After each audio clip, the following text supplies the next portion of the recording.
अपन समझेंगे what to control. देखो, manager के पास इतना ज़्यादा समय नहीं है कि वो हर चीज़ को बहुत ज़्यादा कंट्रोलिंग करते रहे। उसको अपना समय बचाना है तो वो दो तरीके अपनाता है कंट्रोल करने के, अपना समय बचाने के लिए। याद रखना किस लिए करता है, अपना समय बचाने के लिए। तो समय बचाने के लिए वो ये दो तरीके भी अपनाता है। और वो क्या है, सबसे पहला है क्रिटिकल पॉइंट कंट्रोल। अब आप जानते हैं हर ऑर्गेनाइजेशन में हर चीज़ तो इम्पोर्टेंट हो नहीं सकती, तो आपको ऑर्गेनाइजेशन की हर चीज़ को ABC एनालिसिस में बिठाना है।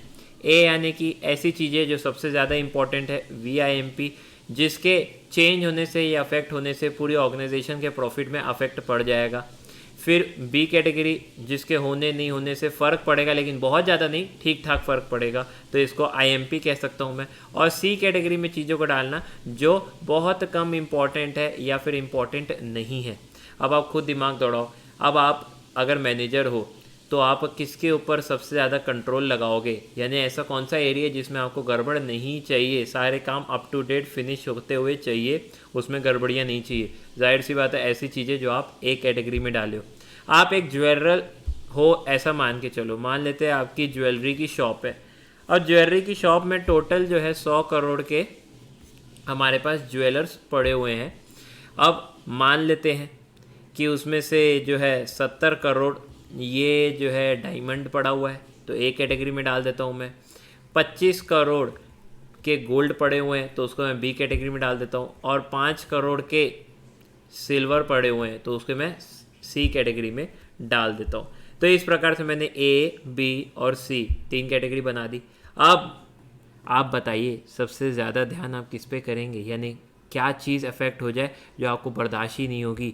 तो आप बोलोगे सर जाहिर सी बात है हम तो डायमंड का सबसे ज़्यादा ध्यान रखेंगे क्योंकि सबसे ज़्यादा महत्वपूर्ण है, उसके बाद B category that is gold का, और ज़रूरत अगर पड़ी तो अपन सिल्वर का ध्यान रखेंगे, अगर टाइम नहीं है तो नहीं भी करेंगे। तो इसी को क्या बोलते हैं, ABC एनालिसिस। इस प्रकार से क्या किया जाता है, क्रिटिकल पॉइंट कंट्रोल किया जाता है। लिखा हुआ है क्रिटिकल पॉइंट कंट्रोल, यानी कि मान लेते डायमंड चोरी हो गए, 10 करोड़ की ही चोरी हो गए भाई, तो आपका प्रॉफिट कितना ज़्यादा अफेक्ट हो जाएगा आप वो सोचो ना।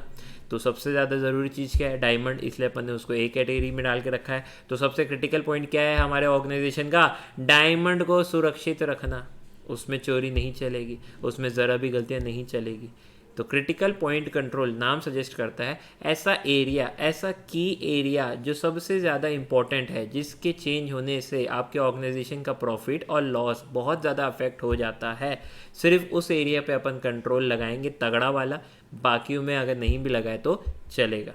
सेकेंड तरीका क्या है, control by exception. Critical point control हुआ हमारा समाप्त। कंट्रोल बाय एक्सेप्शन, इसका मतलब क्या है, इसको मैनेजमेंट बाय एक्सेप्शन भी बोलते हैं। अच्छा, इस प्रिंसिपल में क्या होता है, इस प्रिंसिपल में हम तब तक कहीं पे भी कंट्रोल नहीं लगाएंगे जब तक कोई कंप्लेन नहीं आ जाती। क्या मतलब ये है जब तक ऑर्गेनाइजेशन में सारे काम ठीक ठाक चल रहे, कोई कंप्लेन नहीं आ रही, तो अपन कोई कंट्रोल भी खास नहीं लगाएंगे। हाँ, किसी एरियाज़ में क्या हो रहा है, बार बार सिग्निफिकेंट डेविएशन हो रहा है। क्या हो रहा है, वर्ड ध्यान देना, सिग्निफिकेंट डेविएशन, यानी इतना डेविएट हो रहा है जिसको अपन बर्दाश्त नहीं कर सकते हैं। थोड़ा बहुत डेविएशन होता है, स्टैंडर्ड और एक्चुअल परफॉर्मेंस कभी सेम नहीं होती, ये तो आप जानते ही हो। थोड़ा बहुत डेविएशन होता है तो ठीक, जहाँ पे सिग्निफिकेंट डेविएशन होगा उस एरिया में मैनेजमेंट जो है वो अपना कंट्रोल लगाएगी। इसी को बोलते हैं मैनेजमेंट बाय एक्सेप्शन या फिर कंट्रोल बाय एक्सेप्शन, यानी जहाँ पे डेविएशन सिग्निफिकेंट हो गया है, स्टैंडर्ड और एक्चुअल वैल्यूज़ एक लिमिटेड एरियाज तक है, एक लिमिटेड एरिया तक ही डेविएट हो रहा है तो ठीक है, उससे ज़्यादा अगर डेविएशन हो रहा है, ज़रूरत से ज़्यादा चेंजेस आ रहे हैं, तो फिर अपन मैनेजमेंट बाय एक्सेप्शन करते हैं, यानी उस एरिया पे कंट्रोल लगाते हैं। मान लेते हैं कोई एक लेबर अच्छे से काम नहीं कर रहे, 2 लेबर ठीक से काम नहीं कर रहे, 3 लेबर ठीक से काम नहीं कर रहे, तो जो सुपरवाइज़र है वो काम चला लेता है, लेकिन एक साथ बहुत सारे लेबर या लेबर की यूनिटी उठ के काम ठीक से नहीं कर रही है, सब के सब ज़्यादा लेबर, ज़्यादा कॉस्ट मांग रही है, ज़्यादा सैलरी मांग रही है, तो अब ये केस लिमिट से बाहर चला गया, स्कोप से बाहर चला गया। अब जो है यहाँ पे मैनेजमेंट अलग से गौर करेगा। तो आपको समझ में आ गया control by exception. Control by exception यानी कि जहाँ पे सिग्निफिकेंट डेविएशन होगा सिर्फ वहीं पे कंट्रोल लगाया जाएगा। अच्छा, जहाँ पे सिग्निफिकेंट डेविएशन नहीं हुआ तो कोई कंप्लेन करेगा ही नहीं, और कोई कंप्लेन नहीं करेगा यानी कि ऑर्गेनाइजेशन में सब कुछ ठीक ठाक चल रहा है। ये लाइन बहुत बढ़िया है, कहाँ लिखी हुई है? ये लाइन लिखी हुई है, no news is good news. यानी अगर कहीं से कोई कंप्लेन नहीं आई इसका मतलब है कि सब कुछ ठीक और अच्छा चल रहा है। तो इस बात का आप हमेशा से ध्यान रखना। तो ये 2 तरीके होते हैं जो मैनेजमेंट फॉलो करता है कंट्रोल करने के लिए, अपना समय बचाने के लिए। वो हर चीज़ में कंट्रोल नहीं लगाता है, जबकि 2 तरीके इस्तेमाल करता है। एक क्रिटिकल पॉइंट कंट्रोल यानी एक ऐसा की एरिया जिसको अफेक्ट होने से प्रॉफिट एंड लॉस बहुत बुरी तरह से बदल जाएगा कंपनी का, तो हमें वहाँ पे तो कंट्रोल अच्छा लगाना ही है। और दूसरा कंट्रोल बाय एक्सेप्शन यानी कि मैनेजमेंट बाय एक्सेप्शन, यानी कि इसमें क्या होगा, अगर कहीं से सिग्निफिकेंट डेविएशन की कंप्लेन आ रही है तो सिर्फ वही पार्ट को अपन चेक करेंगे, वहीं पर कंट्रोल लगाएंगे, बाकी जगह कंट्रोल लगाने की ज़रूरत नहीं। यानी अगर कहीं से भी कोई कंप्लेन नहीं आ रही है तो no news is good news, याद रखना, ये एमसीक्यू में भी पूछता है। सो अब डिस्कस करते हैं काइंड्स ऑफ कंट्रोल। बेसिकली इस टॉपिक को 3 कैटेगरी में बांटा गया है। एक हिस्टोरिकल या फिर फीडबैक कंट्रोल, दूसरा है कॉन्करेंट और तीसरा है प्रिडिक्टिव और फीड फॉरवर्ड कंट्रोल। काफ़ी सिंपल ही है तीनों टाइप के कंट्रोल, नाम ही उसको सजेस्ट कर देगा। एक बार अपन इसको समझ लेंगे तो ये काफ़ी आसान लगने लग जाएगा। सबसे पहला है फीडबैक कंट्रोल। अब जनरली आप मान लेते हैं रेस्टोरेंट में जाते हो, रेस्टोरेंट में आप खाना ऑर्डर करते हो, और खाना ऑर्डर करने के बाद आप खाना वाना खाते हो और फिर आप बिल पेमेंट के लिए जाते हो। तो रेस्टोरेंट वाले बोलते हैं सर टेस्ट कैसा लगा, इसका एक फीडबैक फॉर्म अगर आप भर दोगे या फिर स्टार दे दोगे या क्या बेस्ट लगा हमारे खाने में ये बता दोगे तो काफ़ी ज़्यादा बेहतर हो जाएगा, या फिर कुछ अच्छा नहीं लगा तो उसके बारे में भी आप बता दो, यानी कि एक फीडबैक ज़रूर से दे दो। तो फीडबैक क्या होता है? फीडबैक एक्चुअली में जो चीज़ें ऑलरेडी हो चुकी है उसके बारे में लोग आपको बताते हैं, उसमें जो खामियां थी उसके बारे में बताते हैं, और यही सेम गलतियां फिर आप फ्यूचर में नहीं करते हो। तो दिस इज़ कॉल्ड फीडबैक। और ऐसे ही मैनेजमेंट में भी होता है। मैनेजमेंट में कोई भी रूल्स रेगुलेशंस अप्लाई किए जाते हैं या प्रोसीजर्स अप्लाई किया जाता है तो बीच बीच में एक अच्छा मैनेजर वही है जो फीडबैक लेते रहे अपने एम्प्लॉयज़ से, ताकि कोई भी गड़बड़ हो रही हो या कोई गलतियां हो रही हो रूल्स को अप्लाई करते वक्त या कुछ भी गलत हो रहा हो तो वो पकड़ा जाए उस फीडबैक के दौरान, और फिर न्यू प्लान बनाया जाए जिसमें पास्ट में की हुई गलतियों को ना दोहराया जाए। यानी कि फ्यूचर में करेक्टिव एक्शन लेने के लिए, फ्यूचर में एक फुल प्रूफ प्लान बनाने के लिए जो है आप फीडबैक ज़रूर से लेते हो। फीडबैक जो है एक कॉन्सेप्ट जो है ये काफ़ी ज़्यादा तगड़ा कॉन्सेप्ट है यदि आपको इफेक्टिव कंट्रोल डेवलप करना है किसी भी ऑर्गेनाइजेशन के अंदर। इसी को जो है अपन पोस्ट कंट्रोल भी कहते हैं, जहाँ पे आप गैदर करते हो इन्फॉर्मेशन कंप्लीट एक्टिविटी की और इवेल्युएट करते हो सारी इन्फॉर्मेशन को, ये देखते हो कि कहाँ का गड़बड़ी हुई है या एम्प्लॉयज़ ने क्या क्या फीडबैक दिए हैं, और फ्यूचर में सेम गड़बड़ियाँ ना हो इसलिए करेक्टिव एक्शन लेते हैं ताकि आप सेम गलतियाँ दोबारा से ना करो ऑर्गेनाइजेशन के अंदर। भाई अच्छा इंसान तो वही है जो फीडबैक ले, अच्छा मैनेजर वही है जो फीडबैक ले, समझे और फिर उसको दूर कर सकता है, जितने हद तक उसको दूर करे, एंड फाइनली जो नया प्लान बना है उसमें ये सारी मिस्टेक ना रहे। नेक्स्ट टाइप का जो कंट्रोल है उसको अपन बोलते हैं कॉनकरेंट कंट्रोल। कॉनकरेंट यानी कि होता है साथ साथ, it is also known as real time या फिर स्टीयरिंग कंट्रोल। परफॉर्मेंस करते वक्त ही आपको जो है अपना कंट्रोल अपना लेना है, यानी कि कंट्रोल अप्लाई कर देना है ताकि परफॉर्मेंस के टाइम पे ही गड़बड़ियाँ ना हो, यानी कि एडजस्टमेंट ऑफ परफॉर्मेंस किया जाता है before any major damage is done. तो कॉन्करेंट कंट्रोल तब करते हैं अपन जब एक्टिविटी एक्चुअल में चलती रहती है। आप इसको एक बढ़िया से एग्जांपल से समझो। मान लेते हैं आप कार चला रहे हो तो आपको पता है कि आपकी डेस्टिनेशन क्या है, फिर भी आप क्या करते हो, रास्ते में जो लोग आ रहे हैं, ऑब्स्टेकल्स आ रहे हो, उसका ध्यान रखते हुए स्टीयरिंग को घुमाते रहते हो, स्टीयरिंग को एडजस्ट करते रहते हो। इसी को कहते हैं कॉन्करेंट कंट्रोल। काम करते वक्त ही अगर कुछ गड़बड़ हो रही है तो उससे बचते बचाते अपनी ऑर्गेनाइजेशन को सेफ रखते हुए काम करना है ताकि कोई भी मेजर डैमेज ना हो। यानी काम करते वक्त ही कंट्रोल का ध्यान रखा जा रहा है, चीज़ें गड़बड़ ना हो इस बात का ध्यान रखा जा रहा है। This is called concurrent control. Next आता है फीड फॉरवर्ड कंट्रोल, यानी कि चीज़ें एक्शन होने से पहले ही कुछ गड़बड़ ना हो जाए उसके ऊपर कंट्रोल लगाया जा रहा है। अरे सर इसका क्या मतलब है? देखो आप मशीन रन करते हैं, मैं इसको एक बहुत ज़बरदस्त एग्जांपल से आपको समझाता हूँ। जब भी आप झूला झूलने जाते हैं, इमेजिका वगैरह अगर आप गए होगे तो आप इस बात को समझ पाओगे। इमेजिका में वो सबसे ख़तरनाक झूला है, रोलर कोस्टर राइड है जो करीबन 160 किलोमीटर की स्पीड से चलती है, लेकिन हर राइड से पहले उस रोलर कोस्टर को चेक किया जाता है, मशीन को पूरा तरीके से इवेल्युएट करते हैं, प्रॉपरली क्रिटिकली उसको समझते हैं। हर बारी रोलर कोस्टर को चलाने से पहले एक बार जो है कंट्रोल सिस्टम अप्लाई किया जाता है और वहाँ पे देखते हैं कि थोड़ी भी गड़बड़ी तो नहीं है। यानी कि सर इन लोगों तो पहले से ही प्रिवेंटिव एक्शन ले रहे हैं, प्रिवेंटिव मेंटेनेंस प्रोग्राम अप्लाई कर रहे हैं। यस, इन लोग इसलिए अप्लाई कर रहे हैं ताकि वो मशीन ख़राब ही ना हो, और हो जाए तो पहले से ही पता चल जाए। ऐसा नहीं जब झूला झुला रहे हैं तब पता चल रहा है ओहो मशीन टूटी हुई है और लोग गिर रहे हैं और मर रहे हैं, ऐसा नहीं। सेम अप्लाई होता है कंपनी के साथ भी। आप जो है मशीनों को बीच बीच में चेक करते रहो, प्रिवेंशन जो है वो लेते रहो कि मशीन जो है ख़राब नहीं हो, मशीन का बार बार मेंटेनेंस भी करते रहो। उससे क्या होगा, इससे ये होगा कि फ्यूचर में आप जो है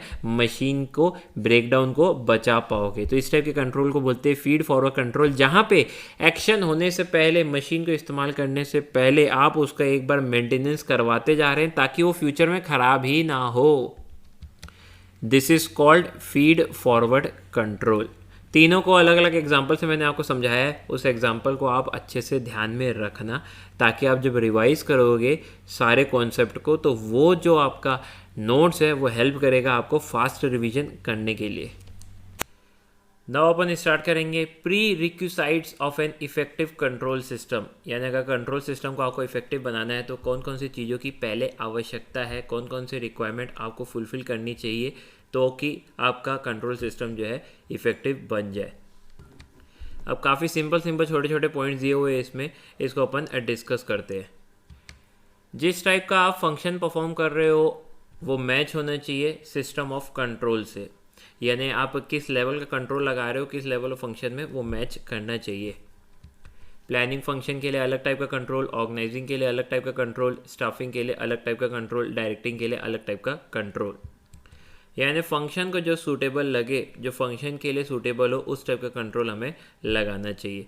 कंट्रोल सिस्टम जो है वो काफ़ी सेंसिटिव होना चाहिए ताकि वो तुरंत का तुरंत डिवीजन को पॉइंट आउट कर दे इमीडिएटली जैसे ही किसी टाइप की जो मिस्टेक हो रही है, ताकि करेक्टिव एक्शन को बहुत जल्दी लिया जाए with no loss of time, या फिर एक्चुअल में जो डैमेज होने वाला है उससे पहले ही आप उसको करेक्ट कर दे। अगर आपका कंट्रोल सिस्टम वीक है तो आपको डेविएशन पता चलता है डैमेज होने के बाद, और जब डैमेज होने के बाद आपको पता चलेगा तो आप बहुत सारी चीज़ें ठीक नहीं कर सकते, आपका काफ़ी ज़्यादा लॉस हो जाएगा। तो आपका कंट्रोल सिस्टम ऐसा होना चाहिए जो डेविएशन को तुरंत पॉइंट आउट कर दे ताकि आप as soon as possible corrective action ले पाएँ। कंट्रोल सिस्टम फ्लेक्सिबल होना चाहिए, यानी सिचुएशन के साथ आप इसको चेंज कर सकते हो। एक्सटर्नल इन्वायरमेंट को मद्देनज़र रखते हुए आप जो कंट्रोल सिस्टम है उसमें नयापन एडॉप्ट कर सकते हो। प्लस होना चाहिए फॉरवर्ड लुकिंग। अब फॉरवर्ड लुकिंग के बारे में अपन पहले ही काफ़ी ज़्यादा डिस्कशन कर चुके हैं। फॉरवर्ड लुकिंग कंट्रोल किस टाइप का होता है, ऐसा कंट्रोल जो आप लगा दो वो भी कुछ डैमेज होने से पहले ही। फॉरवर्ड लुकिंग कंट्रोल यानी कि एक ऐसा कंट्रोल होता है जहाँ पे आप को डिवीजन या आपको गलती पहले से ही पता चल जाती है, यानी कि आप जो है प्रिवेंशन पहले से ले सकते हो, मेंटेनेंस पहले से कर सकते हो ताकि वो डैमेज कभी हो ही ना फ्यूचर में। तो एक अच्छा कंट्रोल सिस्टम वही है जो फ्लेक्सिबल भी हो और जो फॉरवर्ड लुकिंग हो। कंट्रोल सिस्टम ज़्यादा फोकस करना चाहिए स्ट्रेटेजिक एरिया में, या फिर ऐसा अपन बोल सकते हैं की एक्टिविटीज़ एरियाज़ में, ताकि वहाँ पे किसी भी टाइप की गड़बड़ ना हो। भाई जो फंक्शन या जो एक्टिविटी काफ़ी ज़्यादा क्रिटिकल है ओवरऑल परफॉर्मेंस को मेजर करने के लिए, यानी ऐसी चीज़ें या जगह जहाँ पे आप गलतियाँ बर्दाश्त कर ही नहीं सकते हो, वहाँ पे कंट्रोल सिस्टम आपका ज़्यादा इफेक्टिव होना चाहिए। क्रिटिकल पॉइंट कंट्रोल में भी अपन ने इस बात को देखा था, यानी जो की रिजल्ट एरियाज़ रहते हैं हमारे, वहाँ पे कंट्रोल सिस्टम काफ़ी ज़्यादा तगड़ा होना चाहिए। और ऐसे एरियाज़ जो काफ़ी इंपॉर्टेंट नहीं हैं, अनइम्पॉर्टेंट है ऑर्गेनाइजेशन के लिए, वहाँ पे अगर आपका कंट्रोल सिस्टम वीक भी होगा तो भी चल जाएगा। कंट्रोल सिस्टम ऐसा होना चाहिए जो मेजर एरियाज़ में फोकस करे, की एरियाज़ में फोकस करे, जो मेजर डेविएशन में फोकस करे। एक्सेप्शन पढ़े थे अपन एक मैनेजमेंट बाय एक्सेप्शंस, वहाँ पे अपन तभी गौर करते हैं जब डेविएशन जो है वो स्टैंडर्ड से बहुत ज़्यादा डिफ़र कर जाए, यानी आपका एक्चुअल परफॉर्मेंस और स्टैंडर्ड परफॉर्मेंस के बीच में गैप बहुत ज़्यादा वाइड हो तो ही वो डेविएशन को नोट करता है। इसी को मैनेजमेंट बाय एक्सेप्शन बोलते हैं। अब ये ज़रूरी क्यों है? ये ज़रूरी इसलिए ताकि मैनेजर जो है वो अपना टाइम यूटिलाइज़ करे और अपना टैलेंट यूटिलाइज करे, फोकस करे अन्य चीज़ों पे, इम्पॉर्टेंट एरियाज में। कंट्रोल सिस्टम जो है वो फेयर होना चाहिए और परफॉर्मेंस को ठीक तरीके से मॉनिटर करना चाहिए, यानी देख रेख करना चाहिए, परफॉर्मेंस को ठीक तरीके से रेगुलेट करना चाहिए, परफॉर्मेंस को ठीक तरीके से इवेल्युएट जो कर सके। यानी एक हिसाब से मैं कह सकता हूँ कि परफॉर्मेंस किस टाइप से हो रही है, वो एक्चुअल परफॉर्मेंस के साथ मीट कर रही है कि नहीं कर रही है, या मैं ऐसा कह सकता हूँ जो आपने स्टैंडर्ड पहले से बना के रखा है एक्चुअल परफॉर्मेंस का, ठीक उसी प्रकार से परफॉर्मेंस हो रही है कि नहीं हो रही है। हो रही है तो अच्छी बात है, और अगर नहीं हो रही है तो उसको तुरंत रिपोर्टिंग कर दे, ऐसा आपका कंट्रोल सिस्टम होना चाहिए। आपका कंट्रोल सिस्टम कुछ इस प्रकार से डिज़ाइन होना चाहिए जो प्री डिटरमाइंड गोल्स ऑलरेडी है, यानी ऐसे गोल्स जो आप ऑलरेडी डिसाइड करके रखे हो ऑर्गेनाइजेशन के लिए, वो आप अचीव कर सको, वो भी इफेक्टिवली, यानी without wastage of resources. Control system जो होता है वो इकोनॉमिकल होना चाहिए, यानी कि कंट्रोल सिस्टम आपने लगा दिया है लेकिन वो कॉस्ट इफेक्टिव होना चाहिए। ऐसा नहीं कि कंट्रोल सिस्टम लगा दिया और उसी पे लाखों रुपए आपने खर्च कर दिए और आपका डेविएशन होता है मुश्किल से 1000 रुपये, 2000 रुपये, 10,000 रुपये का। मतलब आप समझ रहे हो, आपने कंट्रोल करके बचाया है 1 लाख रुपये मान लेते हैं अपन, जबकि आपने कंट्रोल सिस्टम में खर्चा कर दिए 10 लाख रुपए। तो क्या ही मतलब ऐसा कंट्रोल सिस्टम को एस्टेब्लिश करने का, इससे अच्छा तो 1 लाख का नुकसान होने दे दिए रहते। तो क्या कहना चाहता हूँ मैं, कंट्रोल सिस्टम आपका इकोनॉमिकल होना चाहिए, यानी कि आपकी सेविंग्स ज़्यादा होनी चाहिए और कंट्रोल सिस्टम को एस्टेब्लिश करने की जो कॉस्ट है वो कम होनी चाहिए। अब आप खुद ही सोचो, कंट्रोल सिस्टम के एस्टेब्लिश करने से मान लेते हैं आपको हो रहा है 20 लाख की सेविंग, और कंट्रोल सिस्टम को एस्टेब्लिश करने में लगा है आपको 5 लाख या फिर 6 लाख, तो फिर ये ठीक है ना, यहाँ पे कॉस्ट 5 या 6 लाख आई है लेकिन सेविंग 20 लाख हो रही है, तो बहुत ही अच्छी बात है ये। तो ऐसे कंट्रोल सिस्टम को मैं कॉस्ट इफेक्टिव कह सकता हूँ। अब ये डिपेंड करता है किस टाइप का ऑर्गेनाइजेशन आपका है और किस टाइप का कंट्रोलिंग आपको रिक्वायर्ड रहती है, तो ये डिफर करेगा ऑर्गेनाइजेशन टू ऑर्गेनाइजेशन के। फाइनली अपन ऐसा कह सकते हैं कि कंट्रोल सिस्टम अंडरस्टैंडेबल होना चाहिए, यानी जिसकी परफॉर्मेंस आप इवेल्युएट करने वाले हो वो उसको पता होना चाहिए, उसको समझ में आना चाहिए कि किस टाइप का कंट्रोल उसके ऊपर लगाया जा रहा है, किस एम्प्लॉय पे किस टाइप का कंट्रोल लगाया जा रहा है और किस टाइप का स्टैंडर्ड की परफॉर्मेंस उनसे उम्मीद की जा रही है, वो पूरा क्लियर होना चाहिए। रिक्वायरमेंट क्या है कंट्रोल सिस्टम की, वो बेहतर तरीके से आप कम्युनिकेट कर लो, सिंपल और स्ट्रेट फॉरवर्ड तरीके से आपको कम्युनिकेट कर देना चाहिए हर एम्प्लॉय से ऑर्गेनाइजेशन के अंदर। भाई कंट्रोल सिस्टम लोगों को समझ में आएगा तभी तो वो प्रॉपर तरीके से उसको रेगुलेट कर सकते हैं, उसको अप्लाई कर सकते हैं और ऑर्गेनाइजेशन के गोल्स को अचीव करने में काफ़ी ज़्यादा तभी मदद कर सकता है जब कंट्रोल सिस्टम सबकी समझ का हो। एंड कंट्रोल सिस्टम इस प्रकार से डिज़ाइन करना चाहिए जो मेजर करे प्लस इवेल्युएट करे परफॉर्मेंस को, वो भी डाइवर्स डायमेंशन के साथ, यानी कि हर एंगल से इंडिविजुअल की परफॉर्मेंस पे ध्यान रखा जाए और किस टाइप का इंडिविजुअल किस टाइप की परफॉर्मेंस दे रहा है उसको ठीक तरीके से मॉनिटर कर पाए, उसको ठीक तरीके से चेक कर पाए, यानी परफॉर्मेंस का इवेल्युएशन काफ़ी अच्छे से कर पाए। इस टाइप का कंट्रोल सिस्टम हमारा होना चाहिए, जो कि अपन पहले भी डिस्कस कर चुके हैं, पर यहाँ पे एक सेपरेट पॉइंट दिया था तो अपन फिर से डिस्कस कर लिए। तो इसी के साथ हमारे सारे पॉइंट्स होते हैं समाप्त। तो हमने क्या पढ़ा, हमने पढ़ा है कि इफ़ेक्टिव कंट्रोल सिस्टम अगर आपको लगाना है अपनी ऑर्गेनाइजेशन में तो उसके लिए क्या क्या रिक्वायरमेंट है, क्या क्या बेसिक चीज़ें जो आपको सबसे पहले लगेगी, यानी कि prerequisites of an effective control system. Now अपन पढ़ेंगे प्रिंसिपल्स ऑफ कंट्रोल, यानी कि कंट्रोल को किस उद्देश्य से आप बनाते हो, उसको कौन कौन से प्रिंसिपल फॉलो करने चाहिए ताकि वो एक इफेक्टिव कंट्रोल साबित हो सके। सबसे पहला है principles of assurance of objective. तो देखो कंट्रोल का मेन टास्क क्या होता है कि ये इंश्योर करना है कि प्लान जो है वो ठीक तरीके से एप्लीकेबल हो रहा है कि नहीं, एग्जीक्यूट हो रहा है कि नहीं, यानी कि स्टैंडर्ड परफॉर्मेंस और एक्चुअल परफॉर्मेंस को मैच करे और कोई भी टाइप का डिवीजन होता है स्टैंडर्ड परफॉर्मेंस से यानी कि प्लान से, तो उसको as soon as possible detect कर सके, और डिटेक्ट कर लेगा जितना जल्दी उतना जल्दी आप करेक्टिव एक्शन ले सकते हैं और जितना भी पोटेंशियल या फिर एक्चुअल डिवीजन होता है उसे आप दूर कर सकते हैं। तो कंट्रोल सिस्टम जो है principle of assurance of objectives तो ज़रूर से फॉलो करना चाहिए, यानी उसका उद्देश्य ही मेन ये है कि कभी भी डिवीजन हो तो उसको तुरंत से तुरंत डिटेक्ट कर दिया जाए ताकि ये एश्योर हो कि आपका ऑब्जेक्टिव टाइम पे कंप्लीट हो रहा है। Principle of future directed control, control system जितना हद तक हो सके उतना ज़्यादा फीड फॉरवर्ड होना चाहिए। ये फीड फॉरवर्ड क्या है अपन ऑलरेडी डिस्कस कर चुके काइंड्स ऑफ कंट्रोल में, यानी कि फ्यूचर में कोई गड़बड़ हो ही ना, पहले से ही प्रिवेंशन ले लो, पहले से ही मेंटेनेंस हो जाए ताकि एक्चुअल में कोई डेविएशन आए ही ना। और डेविएशन आने से पहले ही करेक्टिव एक्शन लेके समय रहते ही उसे प्रिवेंट कर दिया जाए, उसे रोक दिया जाए तो ज़्यादा बेहतर होगा और ऑर्गेनाइजेशन स्मूथ तरीके से चल पाती है और किसी भी टाइप का ऑब्जेक्टिव से भटकते नहीं है। तो फीड फॉरवर्ड कंट्रोल रहेगा किसी भी ऑर्गेनाइजेशन में, जितना ज़्यादा उतना ज़्यादा बेहतर होता है। नेक्स्ट है प्रिंसिपल ऑफ कंट्रोल रिस्पॉन्सिबिलिटी। देखो प्राइमरी रिस्पॉन्सिबिलिटी किसकी रहती है कंट्रोल को एक्सरसाइज करने की, वो रहती है मैनेजर पे। तो सारे मैनेजर जो है ऑर्गेनाइजेशन के अंदर, मान लेते हैं परचेस मैनेजर है, प्रोडक्शन मैनेजर है, सेल्स मैनेजर है, फाइनेंस मैनेजर है, इन सारे मैनेजर में एक यूनिटी ऑफ प्लानिंग होना चाहिए और यूनिटी ऑफ कंट्रोल होना चाहिए। यानी हर मैनेजर जो है एक टाइप की प्लानिंग करे और एक टाइप का कंट्रोल जो है ऑर्गेनाइजेशन के अंदर एस्टेब्लिश करे। एक टाइप का यानी कि उन लोगों की सोच विचारधारा एक जैसी होनी चाहिए। नेक्स्ट है principle of efficiency of control. अभी मैंने आपको ऑलरेडी ये पॉइंट डिस्कस कर चुके हैं कि कंट्रोल सिस्टम एफिशिएंट होना चाहिए, प्लस इफेक्टिव भी होना चाहिए और प्लस कॉस्ट सेविंग भी होना चाहिए। यानी आपको जो भी डेविएशन हो रहा है उसे डिटेक्ट कर ले और कंट्रोल सिस्टम जो है ठीक तरीके से आप एस्टेब्लिश कर लो विथ मिनिमम कॉस्ट। कम से कम कॉस्ट में ज़्यादा से ज़्यादा डेविएशन जो है वो पता चल जाने चाहिए, तो ही ऑर्गेनाइजेशन को वो इफेक्टिवली लगेगा और एफिशिएंट भी लगेगा। नेक्स्ट है प्रिंसिपल ऑफ डायरेक्ट कंट्रोल। देखो जितनी अच्छी क्वालिटी का मैनेजर होगा उतनी हाई क्वालिटी का वो डिसीजन मेकिंग भी लेगा और उसका एक्शन भी उसी प्रकार से लिया जाएगा। यानी कंट्रोल सिस्टम जो पर्सन कर रहा है, जो पर्सन कंट्रोल के लिए रिस्पॉन्सिबल है, जो मैनेजर कंट्रोल सिस्टम को एस्टेब्लिश और एग्जीक्यूट दोनों कर रहा है, वो पर्सन खुद भी जो है डायरेक्ट प्रॉपर तरीके से कंट्रोल कर सके, इतनी उसमें एबिलिटी एंड क्वालिटी होनी चाहिए।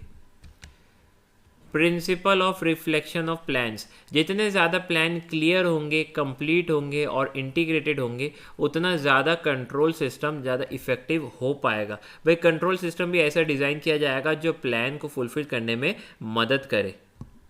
तो मैं ऐसा कह सकता हूँ clear, complete and integrated plan ही मदद करते हैं एक बेटर कंट्रोल सिस्टम को एस्टेब्लिश करने के लिए। 10 आपके कंट्रोल सिस्टम में प्लान का रिफ्लेक्शन ज़रूर से होना चाहिए। यानी आपका कंट्रोल सिस्टम एक्चुअल प्लान से डेविएट ना हो, एक्चुअल प्लान को ही प्रोटेक्ट करे, एक्चुअल प्लान को ठीक तरीके से एग्जीक्यूट कराने में मदद करे।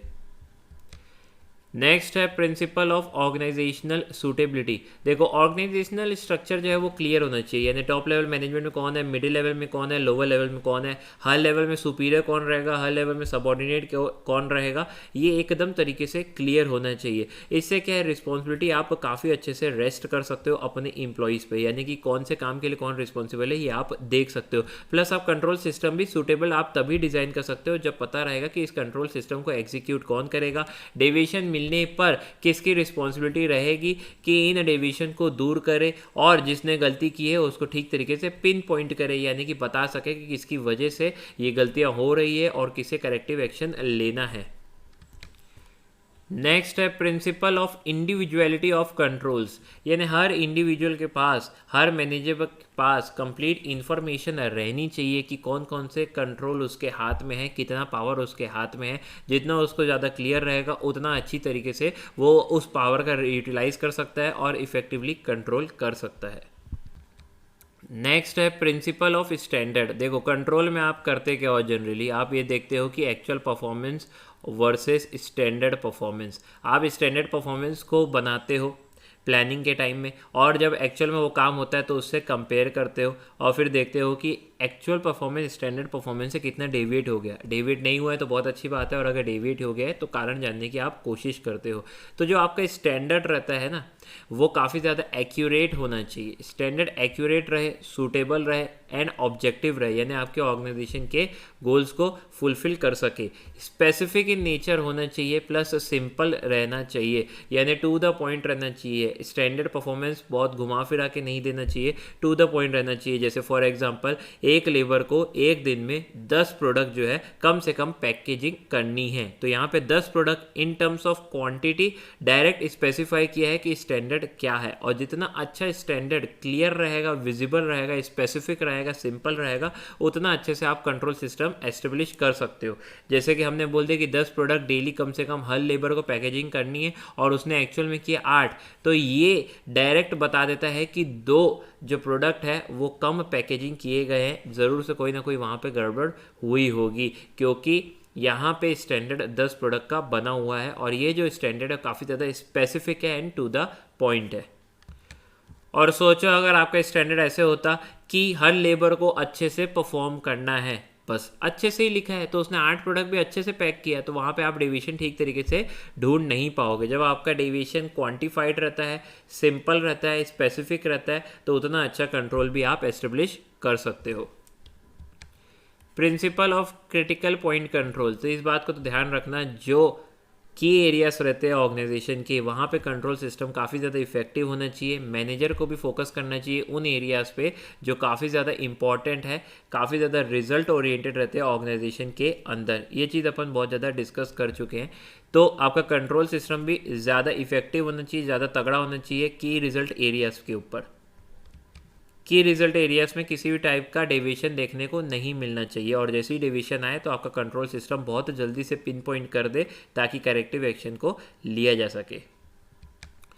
नेक्स्ट है प्रिंसिपल ऑफ एक्सेप्शन, जो कि अपन मैनेजमेंट बाय एक्सेप्शन में जान ही चुके हैं। ये प्रिंसिपल सजेस्ट करता है कि मैनेजर को फोकस करना चाहिए, कॉन्सेंट्रेट करना चाहिए सिर्फ और सिर्फ सिग्निफिकेंट डेविएशन यदि होता है तो, और अगर सिग्निफिकेंट डेविएशन नहीं होता है तो वहाँ पे फोकस नहीं करना चाहिए और अपना समय बचाना चाहिए। तो आपका कंट्रोल सिस्टम भी ऐसे एस्टेब्लिश होना चाहिए जो सिग्निफिकेंट डेविएशन को बहुत जल्दी से पॉइंट आउट कर दे।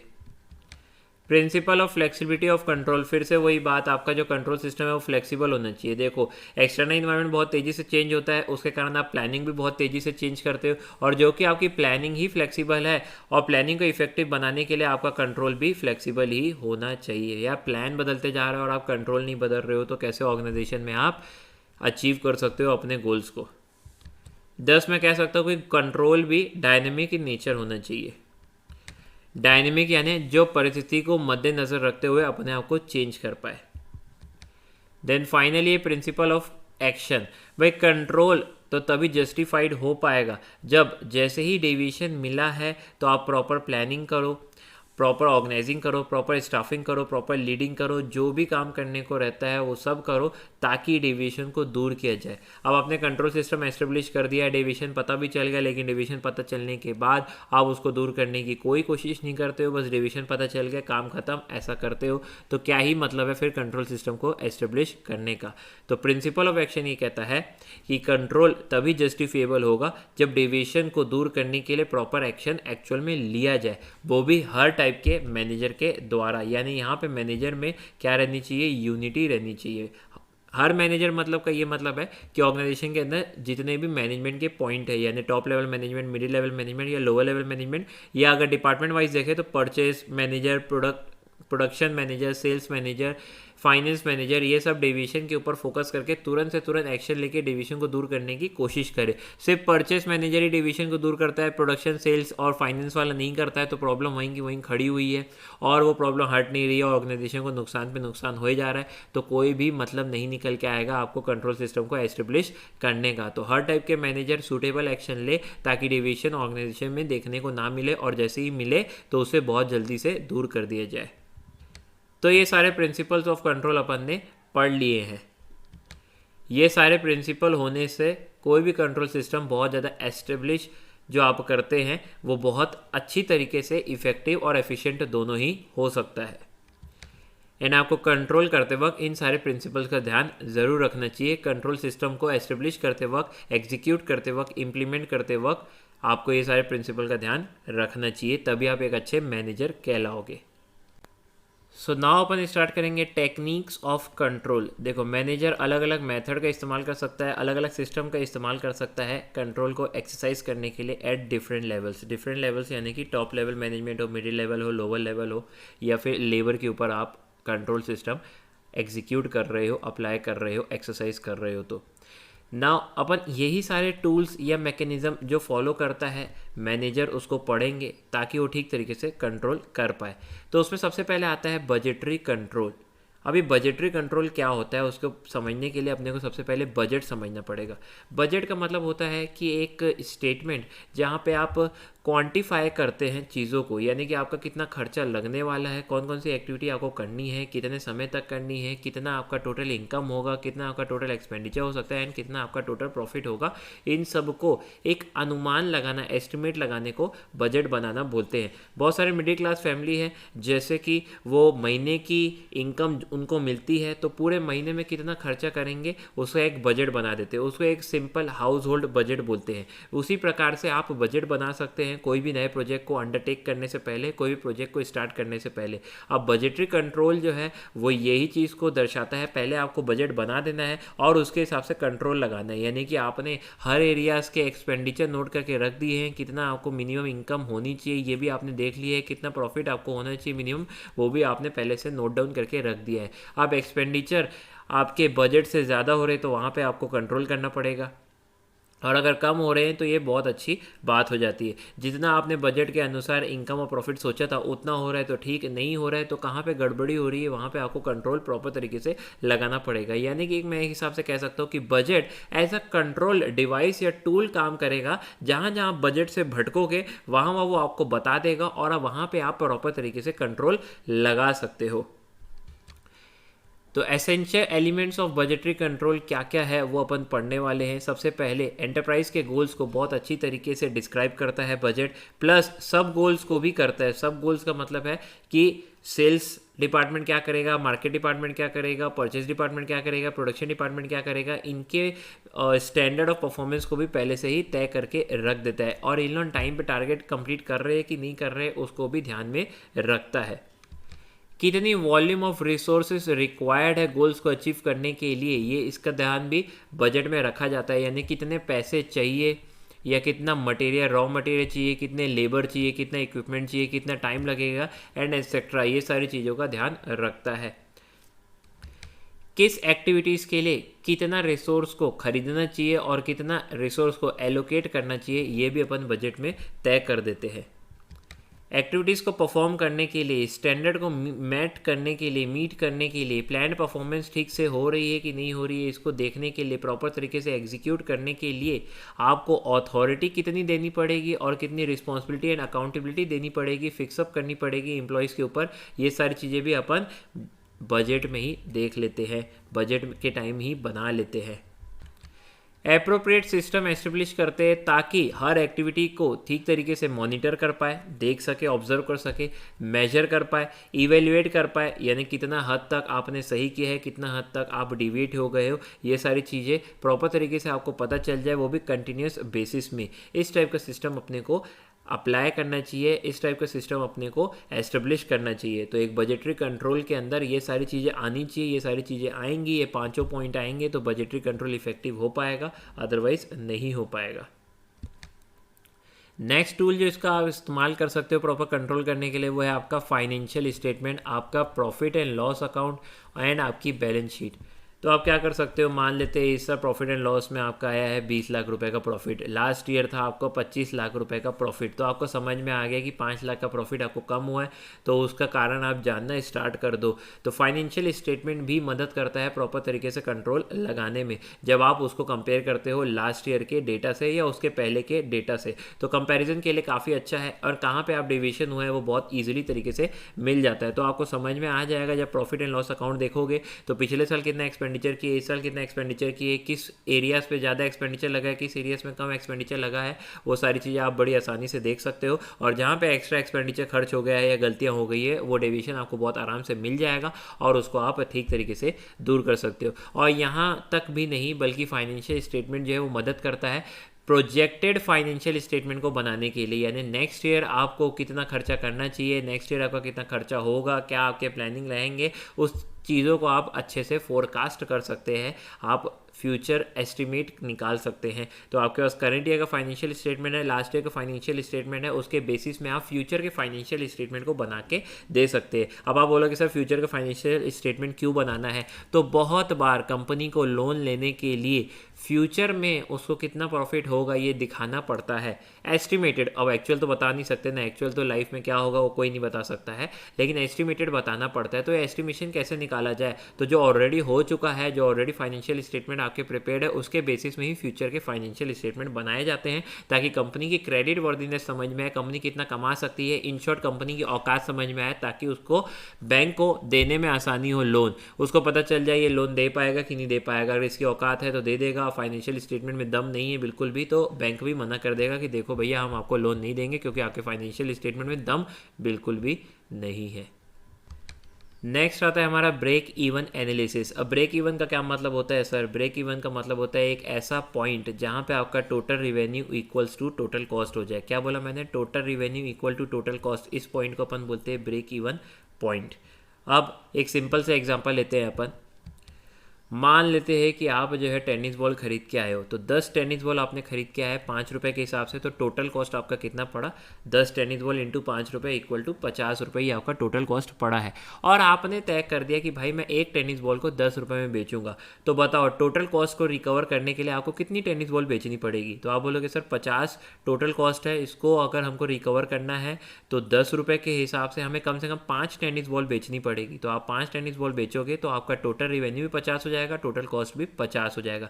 यानी 5 बॉलें आपको बेचनी पड़ेगी कम से कम in order to achieve break even. तो मैं ऐसा कह सकता हूं कि 5वें बॉल पे आप क्या अचीव कर रहे हो?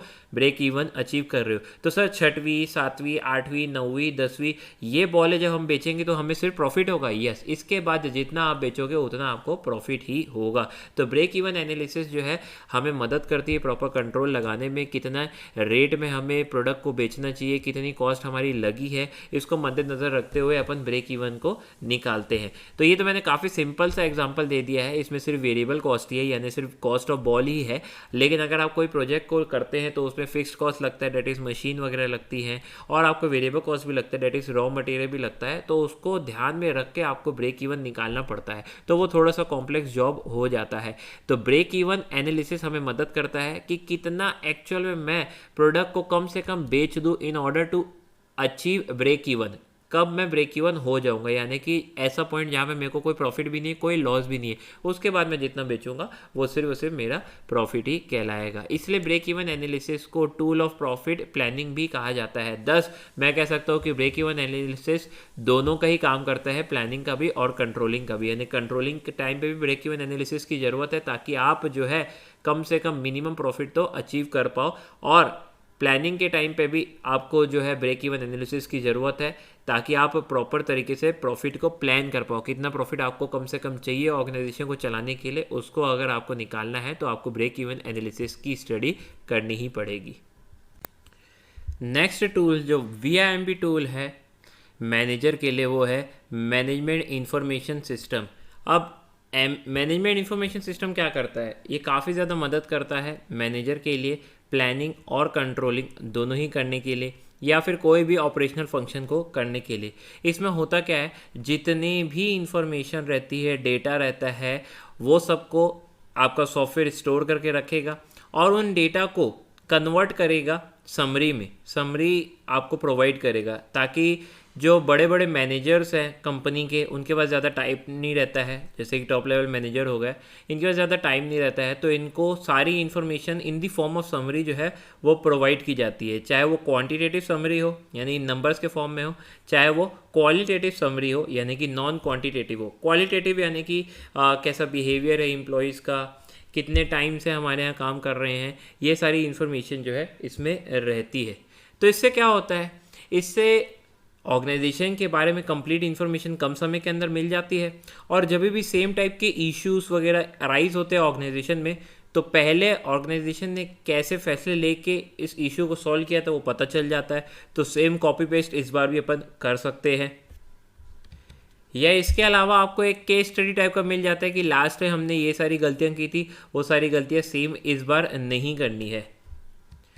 10 मैनेजर जो है उनको हेल्प मिल जाती है कि वो टाइमली डिसीजन ले पाए, या फिर मैं ऐसा बोल सकता हूँ कि क्वालिटी अपनी सुधार पाए, या ऐसा भी कह सकते हैं अपन कि डिसीजन मेकिंग जो है फास्ट तरीके से कर पाए।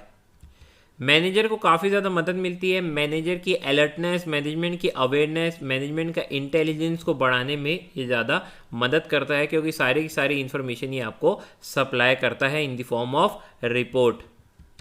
अच्छा, MIS का इतना अच्छा सिस्टम रहता है कि ये ऑप्टिमम इन्फॉर्मेशन प्रोवाइड करता है, यानी कि सेम इन्फॉर्मेशन को बार बार प्रोवाइड नहीं करता है या ओवरलोड नहीं करता है इन्फॉर्मेशन का एक समरी प्रोवाइड कर देता है। साथ ही साथ इन्फॉर्मेशन को टाइम टू टाइम अपडेट भी करता रहता है ऑन ए कंटिन्यूस बेसिस। तो अपन अगर देखा जाए कि एमआईज में आपको क्या ज़रूरत से ज़्यादा इन्फॉर्मेशन मिलेगी, तो आंसर इज नो। क्या सेम इन्फॉर्मेशन बार बार मिलेगी, क्योंकि सेम टाइप के इंसिडेंट बार बार होते हैं, तो क्या सेम इन्फॉर्मेशन बार बार मिलती है? नहीं। ओवरलैपिंग इन्फॉर्मेशन को ये बचाता है ताकि किसी भी टाइप का कन्फ्यूजन नहीं हो in the minds of the manager. So इस प्रकार से MIS सिस्टम जो है वो मैनेजर का टाइम भी बचाते हैं और साथ में इंफॉर्मेटिव कंटेंट भी प्रोवाइड करके देते हैं, ताकि हर मैनेजमेंट जो है वो आसानी से डिसीजन ले पाए, टाइमली डिसीजन ले पाए और प्रॉपर कंट्रोल भी लगा पाए, यानी कि सेम टाइप की मिस्टेक रिपीट ना हो। रिपीट हो तो कैसे उसको सॉल्व की गई है पहले भी उसको सेम प्रोसीजर से सॉल्व किया जाए, या फिर पास्ट एक्सपीरियंस से सीख के सॉल्व किया जाए। नेक्स्ट आता है मैनेजमेंट ऑडिट। अब ये मैनेजमेंट ऑडिट क्या है सर? ऑडिट का मतलब होता है चेक करना, वेरीफाई करना। यस, मैनेजमेंट ऑडिट यानी कि एक ऐसा सिस्टम जहाँ पे आपका मैनेजमेंट कैसा चल रहा है ऑर्गेनाइजेशन में, उसका सिस्टमेटिकली इवेल्युएशन किया जाता है। यानी मैनेजमेंट की फंक्शनिंग क्या है, मैनेजमेंट के परफॉर्मेंस क्या है, मैनेजमेंट कितना इफेक्टिव रहा है ऑर्गेनाइजेशन के लिए, ये सब किया जाता है। सर ये कौन करेगा? तो ये आउटसाइड फर्म जो रहती है, आउटसाइड इंडिपेंडेंट फर्म को ये काम दिया जाता है कि हमारे ऑर्गेनाइजेशन में किस टाइप का काम कर रहा है, इसको आप वेरीफाई करके चेक करके हमें बताइए। यानी आउटसाइड फर्म जो रहती है वो आती है, इंस्पेक्ट करती है आपकी ऑर्गेनाइजेशन का, और आप देखती है कि मैनेजमेंट कैसे ऑर्गेनाइजेशन के अंदर चल रहा है, क्या ये इफेक्टिव है कि नहीं है, परफॉर्मेंस कैसी रह रही है, फंक्शन किस प्रकार से किए जा रहे हैं, क्या क्या गलतियां जो है मैनेजमेंट कर रहा है, इसके बारे में जो है ये बताता है। एंड टॉप लेवल मैनेजमेंट जिस टाइप की ऑडिट करवाना चाहे करवा सकते हैं, किस किस टॉपिक में ऑडिट करवाना चाहते हैं, क्या क्या फैक्ट ये चेक करवाना चाहते हैं, ये उस हिसाब से बता सकते हैं। जनरली की एरियाज़ के लिए जो है आउटसाइड फर्म से ऑडिट करवाई जाती है, और वो की एरियाज यानी फ्यू मेजर एरियाज कौन कौन से हैं आओ अपन देखते हैं। ऑर्गेनाइजेशन के ऑब्जेक्टिव्स कैसे बनाए गए, स्ट्रेटजीज कैसे बनाई गई, पॉलिसीज़ कैसे बनाई गई, उसके प्रोग्राम्स ऑफ एक्शन कैसे बनाए गए, यानी किस प्रकार से उन सारी पॉलिसीज़ को एग्जीक्यूट किया जाएगा, किस मैनर में उसको परस्यू किया जाएगा और किस हद तक वो सक्सेसफुल रहा ऑर्गेनाइजेशन में, ये सारी चीज़ों को चेक किया जाता है मैनेजमेंट ऑडिट के द्वारा। ऑर्गेनाइजेशनल स्ट्रक्चर किस प्रकार से बनाया गया है, कौन सुपीरियर है, कौन सबऑर्डिनेटेड, किसके कैसे रोल्स है, किसने क्या क्या एक्टिविटीज़ की है, किसके कैसे रिलेशनशिप है, यानी सुपीरियर कौन है, सबऑर्डिनेट कौन है, किसकी कितनी रिस्पॉन्सिबिलिटी है, किसकी कितनी अकाउंटेबिलिटी है, ये सब को चेक करता है मैनेजमेंट ऑडिट के दौरान। ह्यूमन रिसोर्स हो या फिर नॉर्मल रिसोर्स हो, रॉ मटेरियल्स हो या एसेट्स हो, उनको किस प्रकार से इस्तेमाल किया गया है, कितना उसने ख़रीदा गया है, कैसे उसको एलोकेट किया गया है, किस प्रकार से उसका यूटिलाइजेशन हुआ है, कितना एसेट्स को आप सेफ गार्ड करके चल रहे हो, चाहे मैंने बोला ना रिसोर्स हो या फिर एसेट्स हो, ह्यूमन रिसोर्स हो या फिर नॉर्मल रिसोर्स हो, मटीरियल रिसोर्सेस हो, उसको किस प्रकार से आप इस्तेमाल कर रहे हो, कितना एफिशिएंटली आप इस्तेमाल कर रहे हो, किस मैनर में आप उसका इस्तेमाल कर रहे हो, ये भी आउटसाइड फर्म जो है वो चेक करती है ड्यूरिंग मैनेजमेंट ऑडिट। अब आप बोलोगे सर इसका क्यों चेक किया जाता है? वो इसलिए चेक किया जाता है ताकि रिसोर्स को वेस्ट तो नहीं किया जा रहा है, एसेट्स को वेस्ट तो नहीं किया जा रहा है, ह्यूमन रिसोर्स यानी कि लोगों के जो टैलेंट है, स्किल्स है, उसका फुलर यूटिलाइजेशन लिया जा रहा है या नहीं लिया जा रहा है, इसको चेक करने के लिए आउटसाइड फर्म जो है ये रिसोर्स और एसेट्स की चेकिंग करती है। इसके अलावा अलग अलग सिस्टम एंड ऑपरेशन जो बनाए गए हैं ऑर्गेनाइजेशन के अंदर और जो फंक्शंस परफॉर्म किए जाते हैं ऑर्गेनाइजेशन के अंदर, उनका भी चेकअप किया जाता है। आपको तो पता है कि एक्सटर्नल इन्वायरमेंट बहुत तेज़ी से चेंज होता है, और उतना तेज़ी से अगर ऑर्गेनाइजेशन के अंदर चेंजेस नहीं है और चेंजेस को अडॉप्ट नहीं किया गया तो ऑर्गेनाइजेशन जो है एक बिग फेलियर साबित हो जाती है। यही देखा जाता है कि किस प्रकार से मैनेजमेंट जो है एंटिसिपेट कर रहा है, एस्टिमेट लगा रहा है कि क्या क्या चेंजेस आएंगे एक्सटर्नल इन्वायरमेंट में, और कैसी स्ट्रेटेजी को अडॉप्ट कर रहा है, कैसी स्ट्रेटेजी को डिज़ाइन कर रहा है, कैसी स्ट्रेटेजीज़ को अपनाने में मदद कर रहा है ताकि ऑर्गेनाइजेशन को इससे कोई भी प्रॉब्लम नहीं जाए। जैसे डीमोनेटाइजेशन हुआ था, आपको पता होगा, तो उस समय नोट लोगों के पास थे नहीं और लोगों को मिल भी नहीं रहे थे, तो उस समय तक बहुत सारी फर्म जो है सिर्फ कैश एक्सेप्ट करती थी, पेमेंट के लिए। यदि आपने कुछ फर्म से परचेस किया है तो सिर्फ कैश एक्सेप्ट करती थी, लेकिन अब तो डिमोनेटाइजेशन हो गया है, लोगों के पास पैसे नहीं है देने के लिए, तो क्या करें? तो net banking, debit card, credit card या फिर आपका पेटीएम, फ़ोन पे, ये सब भी एक्सेप्ट करने लग गई। तो ये एक एग्जांपल है कैसे मैनेजमेंट ने एक्सटर्नल इन्वायरमेंट के चेंज होने से खुद के ऑर्गेनाइजेशन में चेंजेस लाए और कैसे एक्सटर्नल इन्वायरमेंट को अडॉप्ट किया ताकि ऑर्गेनाइजेशन की सेल्स में कोई भी हैम्पर ना पड़े। वहीं दूसरी तरफ अगर ऐसा मैनेजर हो जो बोलेगा नहीं नहीं, हम हमारी फर्म का तो नियम कानूनी यही है कि भी हम कैश ही एक्सेप्ट करते हैं, तो डीमोनेटाइजेशन के समय ऐसी फर्म जो है वो अपने प्रोडक्ट को सेल नहीं कर पाती और एक बिग फेलियर साबित हो जाती है। एक मैं जिस एग्जांपल दिया आपको एक्सटर्नल इन्वायरमेंट कैसे अफेक्ट करता है आपके बिजनेस को, एक्सटर्नल इन्वायरमेंट कितना तेज़ी से चेंज होता रहता है। देन देखा जाता है कि इंटरनल ऑर्गेनाइजेशनल क्लाइमेट किस प्रकार का है, क्या ये लोग चेंजेस को बहुत जल्दी से अडॉप्ट करते हैं, क्या ये कोऑपरेटिव है, क्या ये आपस में हार्मनी रखते हैं, क्या ये क्रिएटिव है कि नहीं है, या फिर सेम रटे रटाए स्टेप ही फॉलो करते रहते हैं, क्या ये प्रोडक्टिव है कि नहीं है, क्या ये सेटिस्फाइड है कि नहीं है। इन चीज़ों को भी चेक किया जाता है। जितना अच्छा माहौल होगा इंटरनली ऑर्गेनाइजेशन के अंदर, उतना तेज़ी से काम होता है, उतना इफेक्टिव कोई भी ऑर्गेनाइजेशन रहता है। तो इंटरनल ऑर्गेनाइजेशन का क्लाइमेट जो है वो बहुत सूटेबल होना चाहिए, सूदिंग होना चाहिए। ऐसा नहीं कि अंदर कन्फ्लिक्ट चल रहे हैं, आपस में लड़ाई झगड़ा चल रहा है, एम्प्लॉय जो है वो डिससेटिस्फाइड है, बिल्कुल भी सेटिस्फाइड नहीं है, एक दूसरे को कोऑपरेट नहीं कर रहे, एक दूसरे के साथ हार्मनी नहीं बना के चल रहे हैं, एकजुटता नहीं बना के चल रही, यूनिटी नहीं ऑफ एक्शन नहीं देखने को मिल रही है, तो ऐसा ऑर्गेनाइजेशन जो है बहुत बड़ा फेलियर होता है और इसके लिए जो है मैनेजर ही जिम्मेदार रहता है। और जितने भी मैनेजर ने डिसीजन लिए हैं उसकी क्वालिटी को चेक करना, यानी कि वो कितने इफ़ेक्टिव है, कितना टाइम पे लिए गए हैं, कितना प्रॉपरली उसको प्लान किया गया था और क्या क्या उसमें होमवर्क लगे थे। ऐसा नहीं कि हवा में तीर चलाया गया है मैनेजमेंट के द्वारा। तो इन सारी चीज़ों को चेक किया जाता है, यानी अलग अलग टाइम पे जो मैनेजर ने डिसीजन लिए हैं वो कितने क्वालिटी वाले थे उसको चेक किया जाता है। तो इस सारी चीज़ों से आप एक्चुअली मैनेजमेंट को कंट्रोल करते हो, और अगर आप मैनेजमेंट को कंट्रोल करोगे, यानी जो मैनेजमेंट कर रहा है उसको कंट्रोल करोगे, तो वो ऑटोमेटिकली बेहतर परफॉर्मेंस देने की कोशिश करेगा अपनी ऑर्गेनाइजेशन के अंदर, ड्यू टू विच ऑर्गेनाइजेशन जो है सक्सेसफुली रन कर पाएगा विदाउट मच डेविएशन। तो इसी के साथ ये बहुत बड़ा टॉपिक भी होता है हमारा समाप्त। कंट्रोलिंग यहाँ पे होता है पूरी तरह से समाप्त। कंट्रोलिंग एक काफ़ी लंबा टॉपिक था, काफ़ी इंटरेस्टिंग टॉपिक था, काफ़ी सारे नए टर्म्स हमको इसमें सीखने को मिले हैं। तो जो भी चीज़ समझ में नहीं आती तो एक बार आप जाके रिवाइंड करके वापस से सुन लिया करो।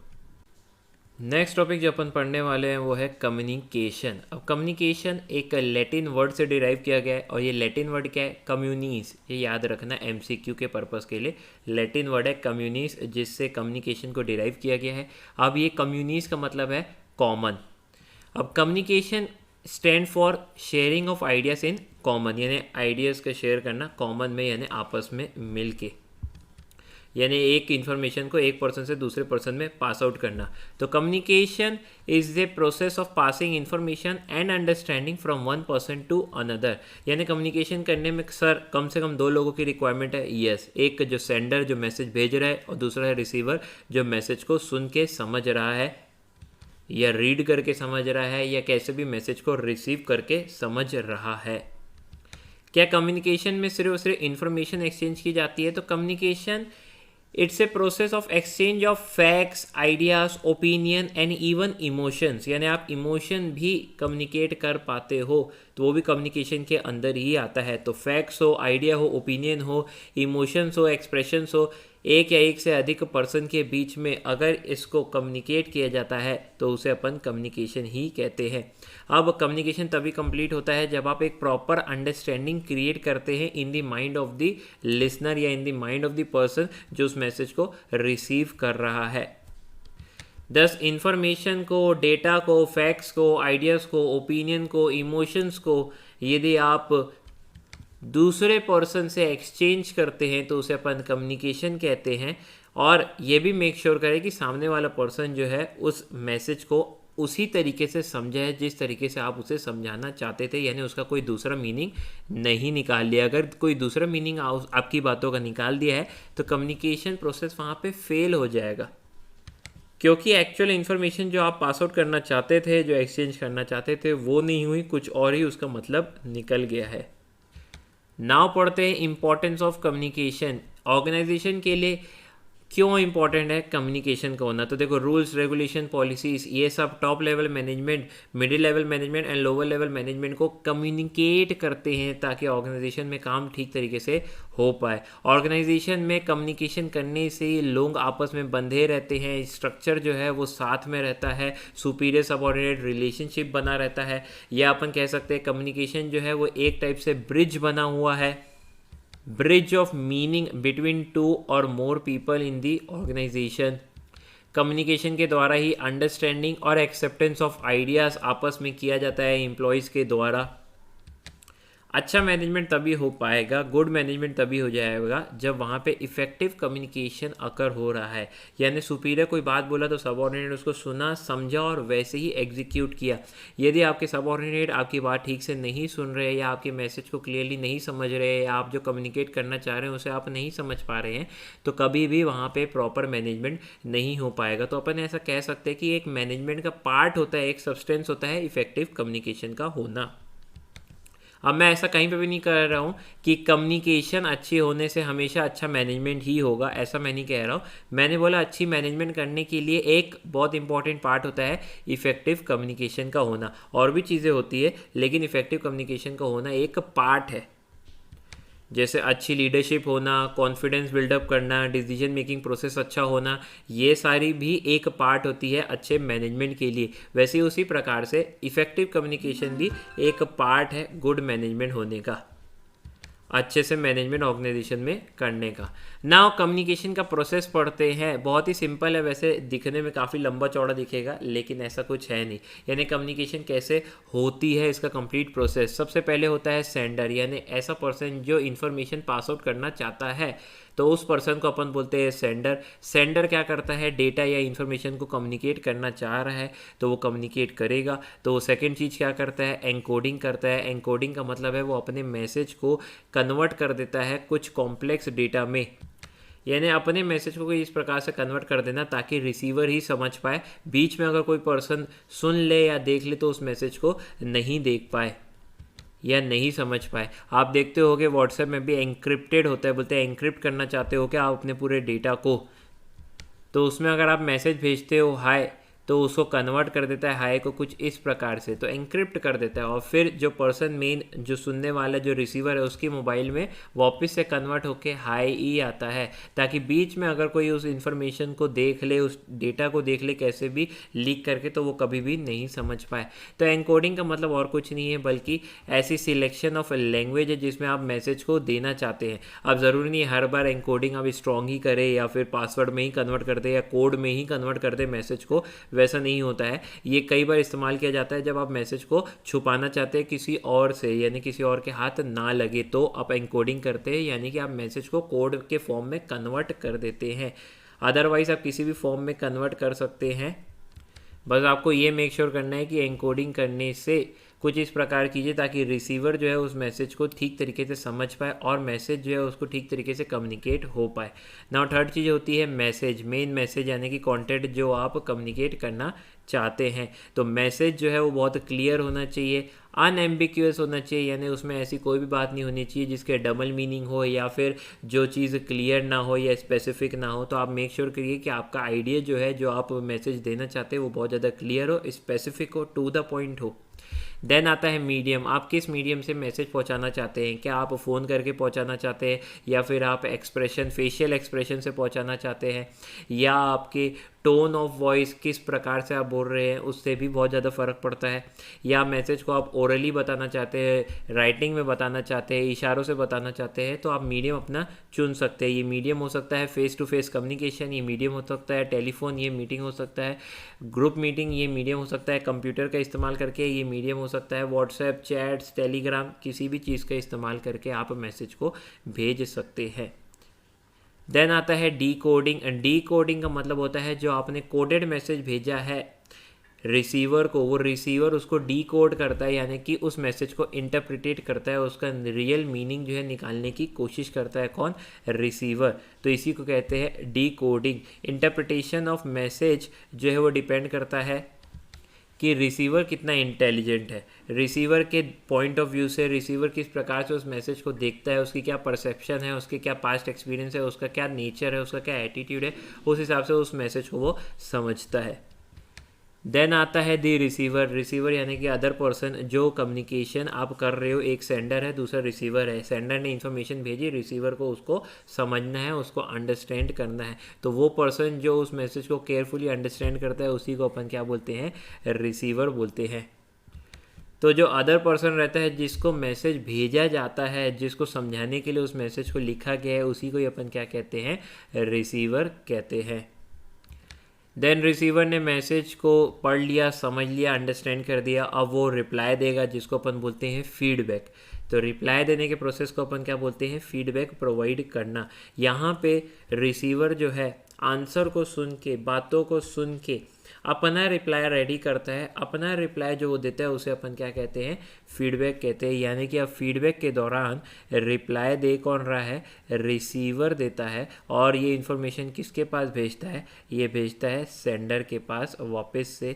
और इस प्रकार से कम्युनिकेशन जो है वो कंप्लीट हो जाती है। लेकिन बीच में एक चीज़ आ जाता है, वो क्या होता है, वो होता है नॉइस, या फिर अपन कह सकते हैं बैरियर। यानी किसी भी प्रकार से यदि कम्युनिकेशन में बाधाएं आ जाती है, ऑब्स्ट्रक्शन आ जाता है, तो उसी को अपन क्या कहते हैं, नॉइस कहते हैं। यानी फ्लो ऑफ इन्फॉर्मेशन यदि स्मूथली नहीं हो पाती है और कोई ना कोई मैसेज में क्लियरिटी रह जाती है क्योंकि कुछ बाधाएं आ गई है, उस बाधाओं को अपन नॉइस कहते हैं। मान लेते हैं आपने मैसेज भेजा लेकिन सामने वाले को मैसेज मिला नहीं ड्यू टू पुअर नेटवर्क। आपने फ़ोन किया लेकिन सामने वाले को ठीक से आवाज़ नहीं गई, क्यों, क्योंकि पुअर नेटवर्क था। सामने वाले ने सारी बात सुन ली, उसके बाद भी समझी नहीं, क्यों, क्योंकि उसका ध्यान नहीं था, अटेंशन नहीं था।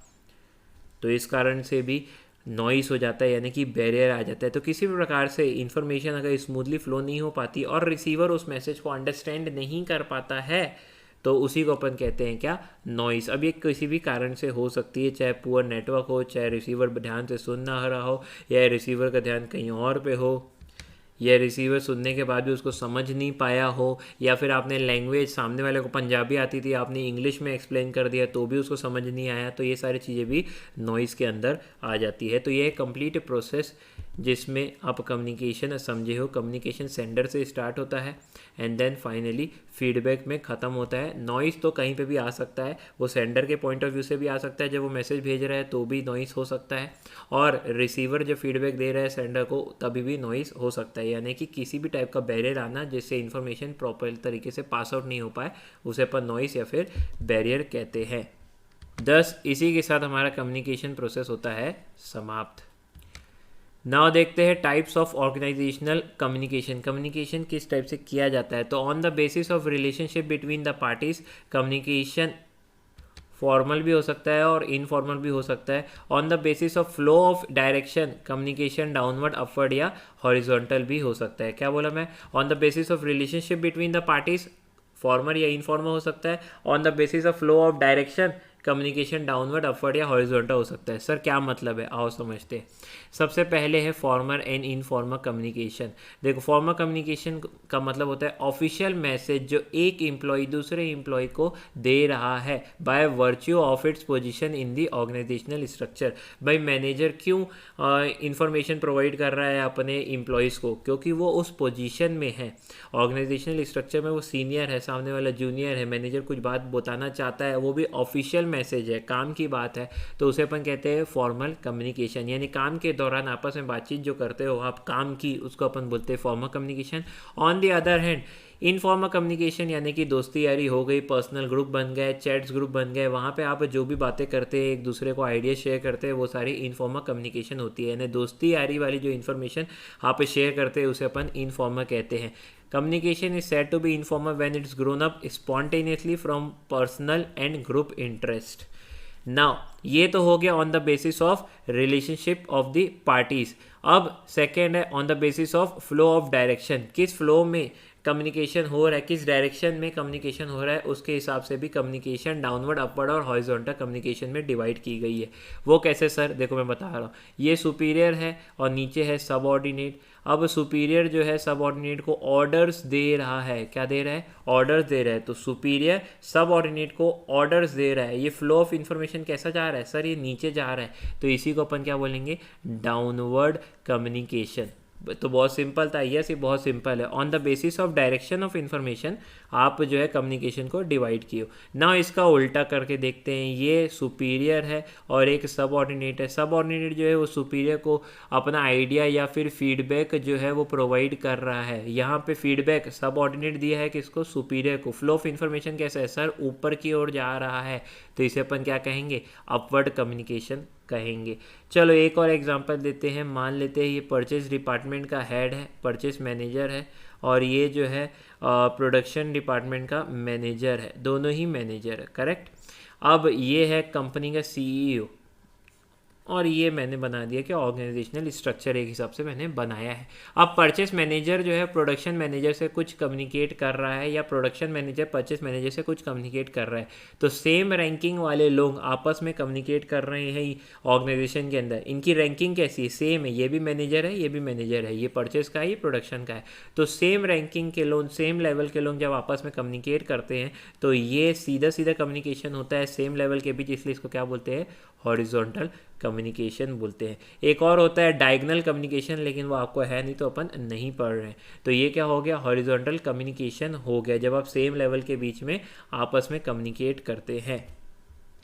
नेक्स्ट एक छोटी सी कैटेगरी है वर्बल एंड रिटन कम्युनिकेशन। अभी देखो जो भी चीज़ मैंने एग्जांपल लिखा वो आपको भी लिख लेना चाहिए, तो अगर आपने नहीं लिखा है तो एक बार रिवाइंड करके लिख लेना।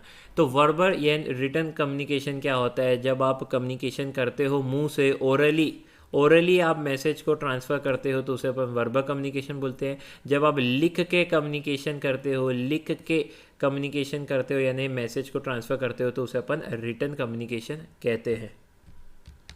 ओरल कम्युनिकेशन जैसे आप फेस टू फेस टॉक कर रहे हो, या फॉर्मल ग्रुप बना दिए हो, या मीटिंग बिठा के आपस में बातें कर रहे हो, तो ये सब किसके अंदर आती है, वर्बल कम्युनिकेशन के अंदर आती है। और इनफॉर्मली भी, दोस्ती यारी में भी अगर आप मुंह से बात कर रहे हो, जिसे अपन ग्रेप वाइन कम्युनिकेशन भी कहते हैं, कोई भी किसी से भी बात कर रहा है किसी भी लेवल में, तो उसे अपन ग्रेप वाइन कम्युनिकेशन कहते हैं, तो ये भी वर्बल कम्युनिकेशन के अंदर आती है। जबकि रिटन कम्युनिकेशन को थोड़ा फॉर्मल मेथड बोला जाता है, जहाँ पे जनरली आप देखोगे ऑर्डर्स हो, इंस्ट्रक्शंस हो या रिपोर्ट हो, वो राइटिंग में दी जाती है, यानी लिखित में कम्युनिकेशन किया जाता है। और लिखित में कम्युनिकेशन इसलिए भी किया जाता है ताकि एक एविडेंस बना हो, रिकॉर्ड ऑफ एविडेंस क्रिएट हो जाए। जनरली आप देखोगे एक ऑर्गेनाइजेशन जो दूसरे ऑर्गेनाइजेशन से बात करता है वो मेल के थ्रू करता है, वो मेल के थ्रू इसलिए करता है ताकि वो रिटन कम्युनिकेशन हो जाए, और फ्यूचर में इंफॉर्मेशन अगर चेक करना होगा किसने किसको क्या बोला है, तो वो बहुत इजीली आप चेक कर सकते हो, क्योंकि वो सारी चीज़ रिटन है और वो सारी चीज़ आपके जीमेल में सेव है। तो एक रिकॉर्ड ऑफ एविडेंस हो जाता है जब कम्युनिकेशन रिटन के माध्यम से होती है। तो फ्यूचर में यदि कोई पर्सन मुकरना चाहता है कि मैंने ऐसा नहीं बोला था या वैसा नहीं बोला था, तो वो मुकर नहीं सकता है, क्योंकि आपने लिखित में इंफॉर्मेशन ली थी, लिखित में कम्युनिकेशन उस समय किया था।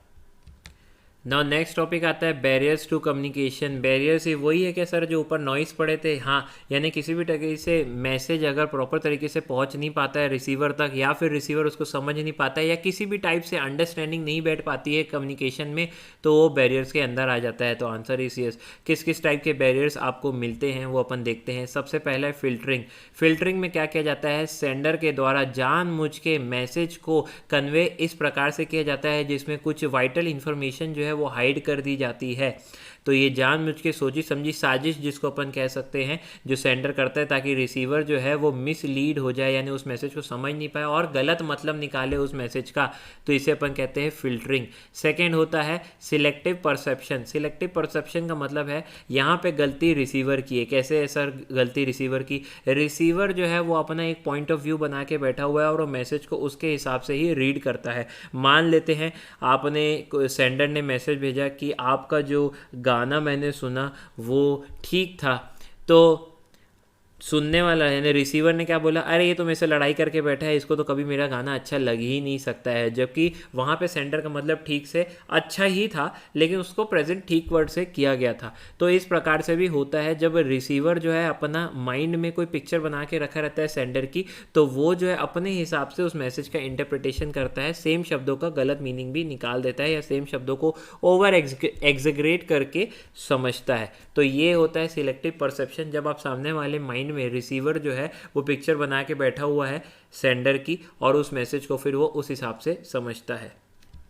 देन थर्ड है लैंग्वेज। अब आपने जो कम्युनिकेशन किया है उसमें जो लैंग्वेज का इस्तेमाल किया है वो बहुत ज़्यादा पुअर है, या फिर आपने मान लेते इंग्लिश में लिख के भेजा और इंग्लिश ऐसे टूटी फूटी घटिया इंग्लिश इस्तेमाल किया है आपने, जहाँ पे ग्रामेटिकल मिस्टेक आपने हज़ार किए हैं तो भी सामने वाला नहीं समझ रहा है, या फिर सामने वाला पंजाबी है उसको इंग्लिश में दे दिए और उसको इंग्लिश आती नहीं है, आती होगी तो अलग बात है लेकिन उसको नहीं आती है तो भी हो सकता है, या फिर वो इंग्लिश समझता है और उसको आपने सिंधी लैंग्वेज में भेज दिया है तो भी मैसेज उसको समझ में नहीं आएगा। तो किसी भी प्रकार से यदि मैसेज लैंग्वेज के कारण समझ में नहीं आता है, या फिर गलत समझ में आ जाता है, या फिर आपने ग्रामेटिकल मिस्टेक बहुत ज़्यादा की है, उस कारण से अगर मैसेज ठीक तरीके से एक्सप्रेस नहीं हो पाता है या मिसअंडरस्टूड हो जाता है तो उसे अपन क्या कहते हैं, लैंग्वेज का बैरियर कहते हैं। देन नेक्स्ट होता है सिमेंटिक बैरियर।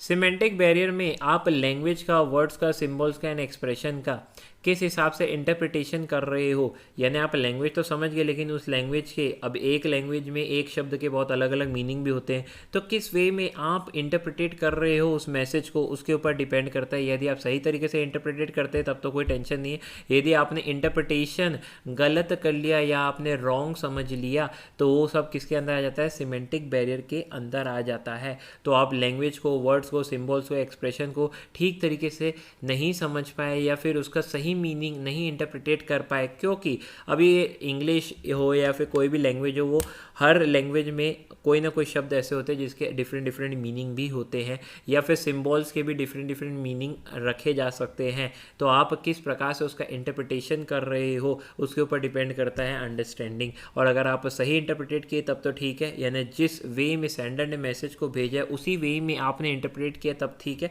अदरवाइज क्या हो जाएगा, मैसेज ठीक तरीके से पहुंच नहीं पाएगा, या फिर मैसेज पहुंच तो गया है लेकिन रिसीवर ने उसका गलत मीनिंग समझा है, तो अगेन ये किसके अंदर आ जाता है, सिमेंटिक बैरियर के अंदर आ जाता है।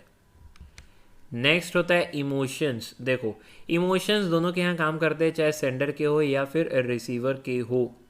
किस इमोशन में सेंडर ने मैसेज भेजा है और रिसीवर उसी इमोशन से उस मैसेज को इंटरप्रिटेट कर रहा है कि नहीं कर रहा है, उसके ऊपर भी डिपेंड करता है कोई भी मैसेज। इसलिए कहा जाता है जब आप एक्सट्रीमली इमोशनल हो या फिर डिप्रेशन में हो तो आप जनरली ठीक तरीके से मैसेज को कम्युनिकेट नहीं कर पाते, या फिर अगर आप करते भी है तो इफ़ेक्टिव कम्युनिकेशन नहीं हो पाता है। इसका मतलब ये है कि मैसेज डिस्टॉर्ट हो जाता है, क्योंकि जब आप एक्सट्रीम इमोशन में रहते हो तो जो आप ऐसे वर्ड्स या ऐसे एक्सप्रेशन का इस्तेमाल करते हो जो सामने वाले को शायद समझ में नहीं है, या फिर वो उसका गलत मतलब निकाल ले।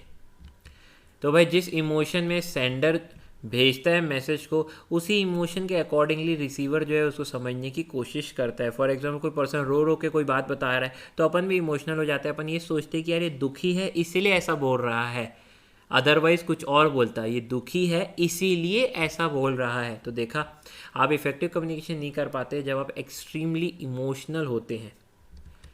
नाउ नेक्स्ट है इंफॉर्मेशन ओवरलोड। भाई आपको भेजना था 2 लाइन का मैसेज, मेन क्रक्स भेजना था, आपको टू द पॉइंट मैसेज भेजना था, उसकी जगह आपने भारी भरकम लेटर ही लिख डाले, 10 या 15 लाइन का आपने इन्फॉर्मेशन लिख डाली। अब इतनी ज़बरदस्त आपने लेटर बना डाली है, इतनी ओवरलोड कर दी है उसमें इन्फॉर्मेशन, इतनी हैवी इन्फॉर्मेशन प्रोवाइड कर दी है कि सब ऑर्डिनेट को समझ ही नहीं आ रहा है कि मेन इन्फॉर्मेशन क्या है, यानी इंपॉर्टेंट इन्फॉर्मेशन क्या है और अनइम्पॉर्टेंट इन्फॉर्मेशन क्या है, उसमें वो डिफ्रेंशिएट नहीं कर पा रहा है, डिस्टिंग्विश नहीं कर पा रहा है। तो इसलिए बेटर यही होता है कि to the point crux summary सीधा आप भेजें, जिससे सामने वाले को समझ में आए कि आप क्या कहना चाहते हो। ज़बरदस्ती हाय हेलो क्या कर रहे हो, अभी आजकल के क्या प्लान चल रहे हैं, ये सब बातें करके आपने बातों को घुमा दिया और मेन बात तो आप कर ही नहीं पाए। देन नेक्स्ट आता है नॉन वर्बल क्यूज़। क्यूज़ का मतलब होता है संकेत, ऐसे इशारे देना। नॉन वर्बल यानी जो वर्बल नहीं है, जैसे हाथों के एक्सप्रेशन हो गए, आंखों के एक्सप्रेशन हो गए, ये सब नॉन वर्बल के अंदर ही कहलाते हैं। यानी जो आप बोल के कम्युनिकेट नहीं कर रहे हो, एक्सप्रेशन के थ्रू कर रहे हो या फिर अपने बॉडी लैंग्वेज के थ्रू कर रहे हो, उन्हें अपन नॉन वर्बल क्यूज़ कहते हैं। तो कई बार आप जो बोल रहे हो और आपके जो एक्सप्रेशन है वो मैच नहीं खाते हैं, जिसके कारण इन्फॉर्मेशन जो है ठीक तरीके से रिसीवर अंडरस्टैंड नहीं कर पाता है। यानी आपका मैसेज और आपके इशारे या संकेत दोनों आपस में मेल नहीं खाते, दोनों आपस में इनकंसिस्टेंट है, जिसके कारण से सामने वाला पर्सन इन्फॉर्मेशन नहीं समझ पा रहा है। देन नेक्स्ट होता है टाइम प्रेशर। कई बार टारगेट को आप अचीव करने के लिए बहुत तेज़ी से कम्युनिकेशन करते हो, जिसके कारण आप जो है मेन मैसेजेस सिर्फ ट्रांसफ़र कर देते हो, और या फिर ऐसा कह सकते हैं मैसेज को शॉर्ट कर देते हो और कम्युनिकेट कर देते हो ताकि कम्युनिकेशन जल्दी हो पाए और आपके टारगेट जो है टाइम पे अचीव कर पाए, यानी डेडलाइन के पहले आप जो है सारे काम अपने ख़त्म कर दो। लेकिन उसके चक्कर में क्या होगा, आपने मैसेज को शॉर्ट कर दिया तो कई बार मेन मीनिंग जो रहता है वो मैसेज का सामने वाले को आप नहीं प्रोवाइड कर पाते हो, एंड दस इफेक्टिव कम्युनिकेशन जो है अपन ऐसा कह सकते हैं कि हैम्पर हो जाती है। मेन बात कहीं पे हाइड हो गई और आपने मैसेज को इतना ज़्यादा शॉर्ट कर दिया कि सामने वाला समझ ही नहीं पाया कि आपका इंटेंशन क्या था, एक्चुअल इंटेंशन क्या था, एक्चुअल मीनिंग क्या थी आपके मैसेजेस की। तो कई बार समय की कमी होने के कारण हम बहुत शॉर्ट में कन्वे करना चाहते हैं, कम्युनिकेट करना चाहते हैं, जिसके कारण हम मेन इन्फॉर्मेशन देना भूल जाते हैं या फिर मिस आउट कर देते हैं, या फिर ये नहीं देखते कि रिसीवर उस बात को समझा कि नहीं समझा, जिसके कारण क्या हो जाता है, बैरियर हो जाता है या फिर इफेक्टिव कम्युनिकेशन हैम्पर हो जाता है। तो आप जान चुके हैं कि इतने सारे बैरियर्स हैं। अब इफ़ेक्टिव कम्युनिकेशन करने के लिए कोई भी बैरियर नहीं है, उसका आपको ध्यान देना चाहिए। तो क्या क्या चीज़ें आपको करनी चाहिए टू ओवरकम द बैरियर्स, यानी मैनेजर क्या क्या बातों का ध्यान रखे जो एसेंशियल है जिससे बैरियर्स से ओवरकम किया जा सके। पहला, फॉस्टरिंग इंटरपर्सनल ट्रस्ट, यानी जो सेंडर और रिसीवर है इसके बीच में आपस में मेल मिलाप होना चाहिए, दोनों आपस में ट्रस्ट करते हो वैसा होना चाहिए, यानी कि किसी भी टाइप का बायसनेस नहीं होना चाहिए या फिर रिसीवर कोई भी पिक्चर माइंड में लेके नहीं चल रहा हो सेंडर की। दोनों आपस में ट्रस्ट करेंगे तो इन्फॉर्मेशन का फ्लो जो है वो काफ़ी स्मूथ हो जाता है, कोई भी एक दूसरे को गलत मीनिंग से नहीं समझता है, कोई भी एक दूसरे की कम्युनिकेशन को प्रॉपर वे में अंडरस्टैंड करता है, आपस में कोऑपरेशन बना रहता है, तो इन्फॉर्मेशन भी काफ़ी स्मूथली चलती है। फीडबैक लेते रहें, यानी कि आपने इन्फॉर्मेशन भेज दी और रिसीवर से जानने की कोशिश कीजिए क्या उसने उस बात को अच्छे से समझा या नहीं समझा। लैंग्वेज जब इस्तेमाल करते हैं आप कम्युनिकेशन करने के लिए वो सिंपल होनी चाहिए, ज़रूरत से ज़्यादा टफ लैंग्वेज का इस्तेमाल करोगे तो सामने वाला नहीं समझ पाएगा। जैसे हमारे यहाँ शशिर थारूर है जो मेंबर्स ऑफ पार्लियामेंट है लोकसभा के। अब शशिर थारूर की आप ज़्यादातर ट्वीट पढ़ेंगे तो आपको समझ में नहीं आएगा। क्यों नहीं आएगा? क्योंकि ज़रूरत से ज़्यादा टफ वर्ड जो है वो इस्तेमाल करते हैं इंग्लिश में अपने ट्वीट में। तो शशि थारूर जी जो है वो जनरली कॉम्प्लेक्स लैंग्वेज का इस्तेमाल करते हैं, जिसके कारण कई बार इन्फॉर्मेशन या ट्वीट में वो क्या कहना चाहते हैं वो समझ में नहीं आता है। मैं तो बोलता हूँ कई बार अपने को डिक्शनरी खोलनी पड़ जाती है कि भाई क्या कहना चाहते हैं। देन इफेक्टिव लिसनिंग, जो सामने वाला सुन रहा है रिसीवर वो ध्यान से सुने, वो कहीं और बिजी ना रहे। आपके जो इशारे हैं वो ठीक तरीके से सामने वाला समझे, इसका भी ध्यान रखना चाहिए। आप ये देखें कि आपके इमोशंस जो है आपके मैसेज को ख़राब नहीं कर रहे, क्योंकि मैंने बोला ना जब आप ज़रूरत से ज़्यादा इमोशनल होते हैं या डिप्रेशन के अंदर रहते हैं तब आप अपनी लैंग्वेज को, अपने कम्युनिकेशन को ठीक तरीके से नहीं कर पाते हैं, आप अपने शब्दों का प्रयोग इतना अच्छा नहीं कर पाते कि रिसीवर उस बात को अच्छी तरीके से समझ पाए। इन एक और पॉइंट लिखा हुआ है कि आप फ्लो ऑफ इंफॉर्मेशन को रेगुलेट करें, डेट इज़ कंट्रोल करें, या फिर रूल्स एंड रेगुलेशंस का फॉलो करें, या अपन ऐसा कह सकते हैं कि स्टैंडर्ड प्रोसीजर बना दीजिए इंफॉर्मेशन को पास करने का, और वो स्टैंडर्ड प्रोसीजर सिंपल हो और टू द पॉइंट हो ताकि इन्फॉर्मेशन जो है काफ़ी इजी तरीके से कम्युनिकेट हो पाए, सामने वाले को समझ में भी आ पाए। तो ये कुछ स्टेप्स आप उठा सकते हैं एज अ मैनेजर ताकि इफ़ेक्टिव कम्युनिकेशन ऑर्गेनाइजेशन के अंदर हो सके और आप बैरियर से बच सके। नाउ नेक्स्ट टॉपिक पढ़ते हैं अपन कोऑर्डिनेशन। ये कोऑर्डिनेशन क्या होता है? तो आप एक सिंपल एग्जांपल से समझना कोऑर्डिनेशन को। आपने देखी होगी माला, अभी माला में फूल जो है वो इस प्रकार से लगे रहते, करेक्ट। और ये सारे फूल एक साथ क्यों हैं? तो आप बोलोगे सर बीच में रहता है धागा जो इन फूलों को जोड़ के रखा रहता है, करेक्ट है ये। तो ये जो धागा है इसी को ही अपन कोऑर्डिनेशन कह सकते हैं, जबकि ये जो अलग अलग फूल है इसको अपन अलग अलग एक्टिविटीज़ ऑर्गेनाइजेशन की कह सकते हैं। डेट इज़ धागा है जो सारे फूलों को जोड़ के रखा है, वैसे ही कोऑर्डिनेशन जो रहता है वो सारी एक्टिविटीज़ को यूनाइट करके रखा रहता है ताकि सबके कॉमन गोल्स, ऑर्गेनाइजेशन के प्री डिटरमाइंड गोल्स को इफ़ेक्टिवली आप अचीव कर पाओ। काफ़ी अच्छा ये एग्जांपल है कोऑर्डिनेशन को एक्सप्लेन करने के लिए। तो कोऑर्डिनेशन एक जान के किया हुआ कॉन्शियस डेलिब्रेट प्रोसेस है जहाँ पे आप डिफरेंट पार्ट्स ऑफ ऑर्गेनाइजेशन को एक साथ रखने की कोशिश करते हैं, यूनिफाई करने की कोशिश करते हैं, एज अ टीम काम करने की कोशिश करते हैं ताकि प्री डिटरमाइंड गोल्स जो है ऑर्गेनाइजेशन के उसे आप इफेक्टिव मैनर में अचीव कर सके। नाउ अपन पढ़ेंगे फीचर्स ऑफ कोऑर्डिनेशन। अब कोऑर्डिनेशन कोई अलग से फंक्शन नहीं है मैनेजमेंट का, बल्कि मैं बोल सकता हूँ ये वेरी एसेंस है मैनेजमेंट का। कोई भी मैनेजमेंट का ये पर्टिकुलर इनबिल्ट जॉब रहता है कि वो कोऑर्डिनेशन जो है वो बिठा के रखे। कोऑर्डिनेशन जो है बेसिक रिस्पॉन्सिबिलिटी रहती है हर टाइप के मैनेजमेंट की, यानी टॉप लेवल हो, लोअर लेवल हो, मिडिल लेवल हो, परचेज डिपार्टमेंट का मैनेजर हो, purchase department, production department, sales department, कहीं का भी मैनेजर हो, वो अवॉइड नहीं कर सकता है इस रिस्पॉन्सिबिलिटी से, वो इस रिस्पॉन्सिबिलिटी से भाग नहीं सकता है। कोऑर्डिनेशन तो अपने अपने रिस्पेक्टिव हेड्स में, डिपार्टमेंट में बिठा के रखना ही पड़ता है, और ना सिर्फ अपने डिपार्टमेंट बल्कि दूसरे डिपार्टमेंट के साथ भी आपको कोऑर्डिनेशन बना के चलना पड़ता है। हार्ट ऑफ कोऑर्डिनेशन किस पे लाया करता है? यूनिटी ऑफ पर्पस में, यानी कि हर कोई जो है एक डायरेक्शन में काम करे। अलग अलग एक्टिविटीज़ जो परफॉर्म की जाती है वो ऑर्गेनाइजेशन के गोल्स को अचीव करने के लिए ही परफॉर्म की जाती है। तो वो कॉमन गोल जो है ऑर्गेनाइजेशन का ठीक तरीके से तभी अचीव हो पाएगा जब यूनिटी ऑफ एक्शन देखने को मिलेगा ऑर्गेनाइजेशन के अंदर। यानी किस समय तक सारे काम पूरे हो जाने चाहिए वो पहले से फिक्स हो जाना चाहिए, और किस मैनर में आप एक्टिविटीज़ को परफॉर्म करोगे वो भी पहले से फिक्स होना चाहिए। कोऑर्डिनेशन जो है किसी पे थोपी नहीं जा सकती है, ना ही ये फोर्स से पैदा की जा सकती है, ना ही ये अचानक से पैदा की जा सकती है। कोऑर्डिनेशन तो कॉन्शियस एंड डेलिब्रेट एक्शन का रिजल्ट है, यानी आपको बार बार कोशिश करनी पड़ेगी कि आप कोऑर्डिनेशन बना के चले, एकजुटता बना के चले।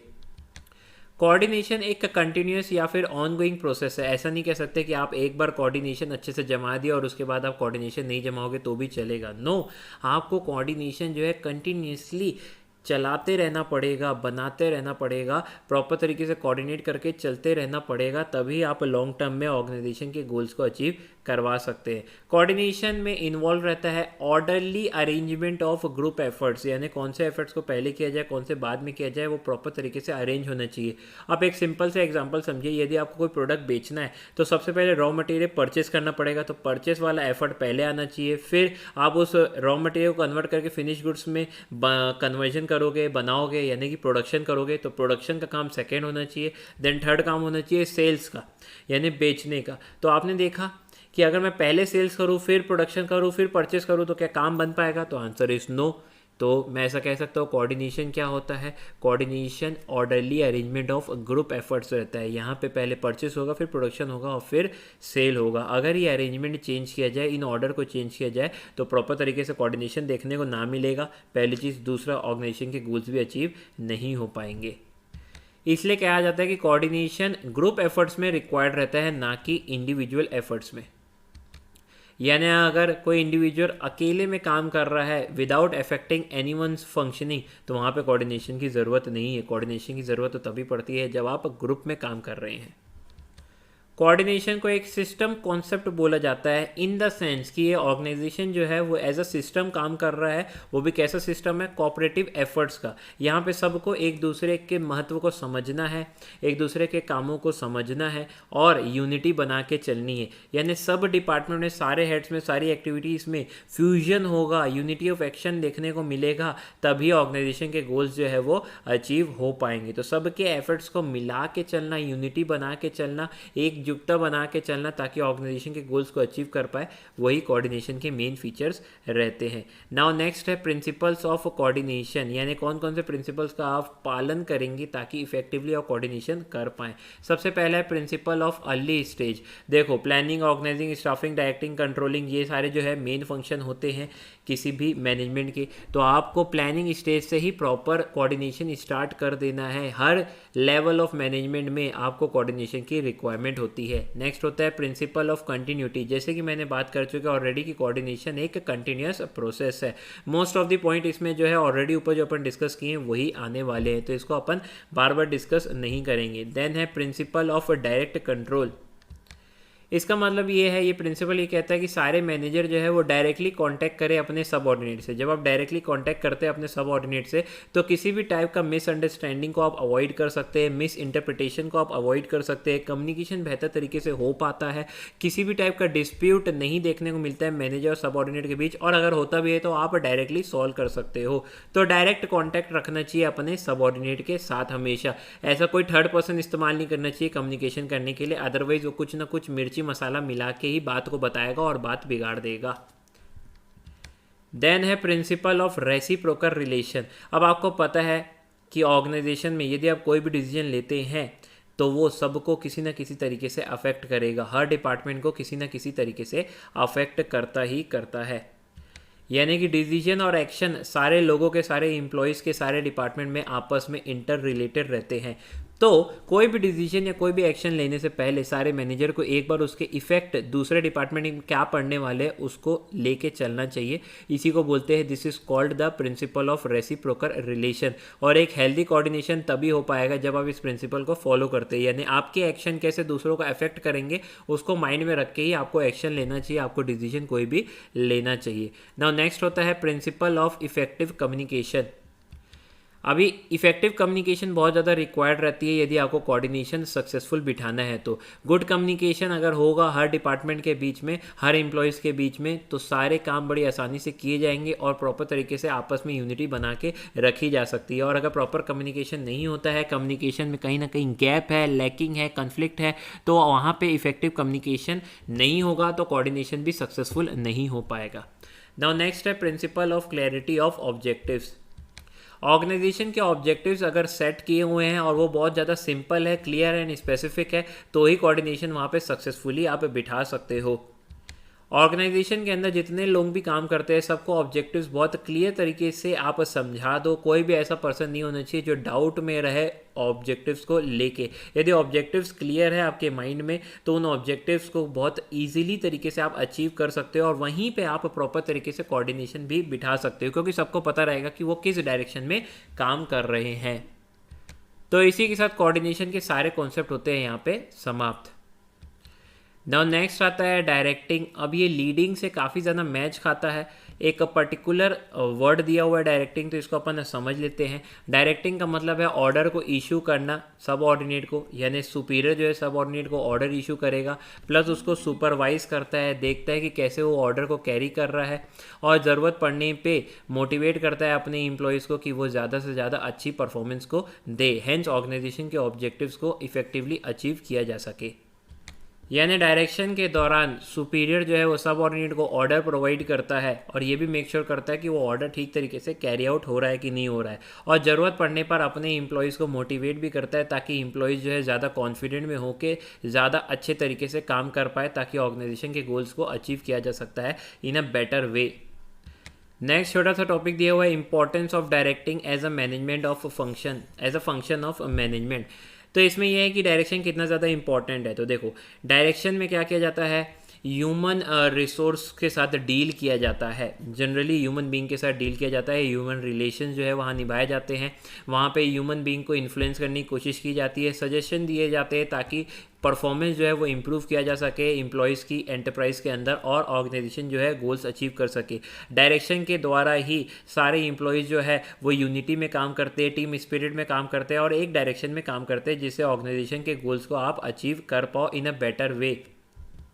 डायरेक्शन के कुछ मेन एलिमेंट्स है या कुछ मेन पार्ट्स है जिसको अपन कह सकते हैं प्रॉपर कम्युनिकेशन होना, प्रॉपर मोटिवेशन देना, प्रॉपर लीडरशिप करना एंड प्रॉपर सुपरविजन यानी देख रेख करना, यानी कि प्रॉपर तरीके से एम्प्लॉय काम कर रहा है कि नहीं कर रहा है उसको एक बार देख लेना। ये चारों चीज़ मिला के ही प्रॉपर डायरेक्शन प्रोवाइड होते हैं। ये चारों चीज़ को आप मिला दोगे तो एक प्रॉपर डायरेक्शन एक मैनेजमेंट प्रोवाइड कर रहा है, ऐसा मान सकते हैं। अगर इनमें से कोई भी चीज़ की लैकिंग होगी तो ये मान लेना डायरेक्शन प्रॉपर तरीके से नहीं हो पा रहा है, यानी कम्युनिकेशन अगर आप अच्छे से नहीं कर पा रहे हो, या ज़रूरत पड़ने पे अपने एम्प्लॉयज़ को मोटिवेट नहीं कर पा रहे हो, या फिर आप लीड नहीं कर पा रहे हो, आप काम ठीक तरीके से समझा नहीं पा रहे हो, खुद करके नहीं दिखा पा रहे हो, या फिर आप उनके कामों को सुपरवाइज नहीं कर रहे हो, देख रेख नहीं कर रहे हो कि प्रॉपर तरीके से प्लान एग्जीक्यूट कर रहे हैं कि नहीं कर रहे हैं, अगर इन चारों में कोई भी चीज़ की कमी होगी तो अपन ऐसा कह सकते हैं कि इफेक्टिवली डायरेक्शन प्रोवाइड नहीं किया जा रहा है मैनेजमेंट के द्वारा। अब इतने सारे अलग अलग प्रिंसिपल्स पढ़े हैं अपन ऊपर, वैसे ही प्रिंसिपल्स ऑफ डायरेक्शन हमको पढ़ने हैं, यानी कि इन बातों का हमको ध्यान रखना चाहिए, किन प्रिंसिपल्स को फॉलो करना चाहिए प्रॉपर तरीके से डायरेक्शन प्रोवाइड करने के लिए। तो सबसे पहला है harmony of objective. Harmony of objective का अपन ये कह सकते हैं कि सारे इंडिविजुअल एफर्ट्स जो है वो ऑर्गेनाइजेशन के गोल्स को अचीव करने के लिए मदद करे, सबके एफर्ट्स जो है वो हार्मनी में चले, सब मैनेजर ये सेंस ऑफ बिलोंगिंगनेस लाने की कोशिश करें, यानी इंडिविजुअल ये समझे कि हम कंपनी ही है और कंपनी हमसे ही है, यानी उन लोग अपने आप को एक पार्ट मान के चले कंपनी का, उन लोग कंपनी और ऑर्गेनाइजेशन से अलग एक दूसरे को ना समझे। जब वो अलग एक दूसरे को ना समझेंगे और अपने गोल्स को और कंपनी के गोल्स को कॉमन समझेंगे तो ही आप ऑर्गेनाइजेशन अच्छे से चला सकते हो। अगर इंडिविजुअल के गोल्स अलग होंगे और ऑर्गेनाइजेशन के गोल्स अलग अलग होंगे तो वहाँ पे इनएफिशिएंसी और इनइफेक्टिवनेस पैदा होता है, जो कि ऑर्गेनाइजेशन के लिए अच्छा नहीं होता है। तो एक सेंस ऑफ बिलोंगिंगनेस, एक लॉयल्टी, एक कमिटमेंट लेके आना पड़ता है। वो प्रॉपर तरीके से आप अगर मोटिवेट करोगे, खुश रखोगे अपने इंप्लॉयज़ को, तो लेके आ सकते हो, जहाँ पे इंप्लॉय खुद को ऑर्गेनाइजेशन से अलग कभी भी ना समझे।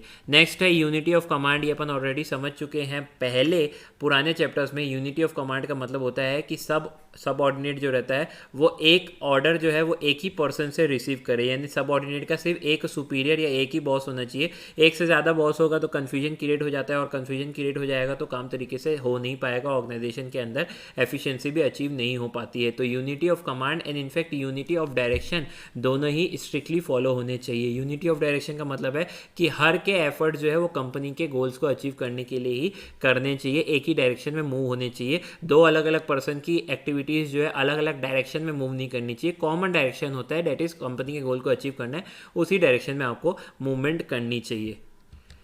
नाउ नेक्स्ट है डायरेक्ट सुपरविजन। मैनेजर को एक तो डायरेक्ट कंट्रोल बना के चलना चाहिए और डायरेक्टली अपने एम्प्लॉयज़ को सुपरवाइज भी करते रहना चाहिए, यानी उनके कामों को चेक करते रहना चाहिए। पर्सनल कांटेक्ट बना के चलना चाहिए सारे एम्प्लॉयज़ के साथ, वर्क रिलेटेड एरियाज में खास करके, ताकि एक सेंस ऑफ बिलोंगिंगनेस जो है डेवलप हो सके एम्प्लॉयज़ के माइंड में, उसको लगे कि ये मेरी ऑर्गेनाइजेशन है। प्लस टाइम टू टाइम उसका मोराल भी आप बूस्ट करते रहें, और उसके साथ साथ अगर वो कोई गलती करता है तो क्विक फीडबैक भी आप उसको देते रहें, इन्फॉर्मेशन उसको प्रोवाइड करते रहे, उसके स्किल्स और टैलेंट को एनहेंस करते रहे, फेस टू फेस कम्युनिकेशन करते रहे, ताकि वो अपने आप को ऑर्गेनाइजेशन का पार्ट ही माने, और आप जो है डायरेक्टली इन्फॉर्मेशन उसको कन्वे करो ताकि उसका मोराल भी बूस्टअप रहे, उसको लगे कि उसकी भी वैल्यू की जाती है ऑर्गेनाइजेशन के अंदर, और हमारा जो मैनेजर है वो डायरेक्टली आके कांटेक्ट करता है मुझसे, यानी वो मुझे लायक समझता है। नाउ नेक्स्ट है एप्रोप्रिएट लीडरशिप स्टाइल। अब देखो मैं इसको एक लाइन में आपको बताना चाहता हूँ कि जहाँ डंडे से काम हो तो डंडे से काम लो, जहाँ प्यार से काम होता है वहाँ प्यार से काम करवा दो। यानी मैनेजर को चूज़ करना पड़ता है वो किस टाइप की लीडरशिप स्टाइल को अपनाएगा। अगर उसको लग रहा है कि जो एम्प्लॉय बहुत ज़्यादा ढीठ है तो वो स्ट्रिक्ट एक्शन ले सकता है, वो पनिशमेंट के द्वारा, ऑर्डर्स के द्वारा, या फिर चिल्ला के चमका के काम करवा सकता है, या फिर उसको लगता है कि उसका जो एम्प्लॉय ज़रूरत से ज़्यादा टैलेंटेड है तो उसको कंप्लीट ऑटोनॉमी, फ्रीडम दे सकता है कि तू अपने हिसाब से काम कर, कुछ भी गलती होगी तो हम तेरे को डायरेक्टली बता देंगे। तो किस टाइप का लीडरशिप स्टाइल एक मैनेजर अपनाता है वो डिपेंड करता है बहुत हद तक एक तो लीडर के कैरेक्टर पे, और दूसरा सबऑर्डिनेट कितना लायक है उसके ऊपर भी डिपेंड करता है। तो ऐसा कोई एक एप्रोप्रिएट लीडरशिप स्टाइल नहीं होता है, आप जो है किसी भी स्टाइल को अपना सकते हैं सिचुएशन के हिसाब से। जब लग रहा है कंट्रोल ज़्यादा करना है तो वहाँ पे आप जो है ऑटोक्रेटिक स्टाइल, यानी कि कंप्लीट पावर अपने हाथ में रखो और चमका चमकी के काम करवाओ, सीधा ऑर्डर प्रोवाइड करो। और जब आपको लगता है कि नहीं ऐसा सबऑर्डिनेट बहुत अच्छे हैं हमारे, तो वहाँ पे आप जो है कंप्लीट फ्रीडम देके भी काम करवा सकते हैं। तो it's totally depend upon the situation and upon the level of subordinate you have in the organisation.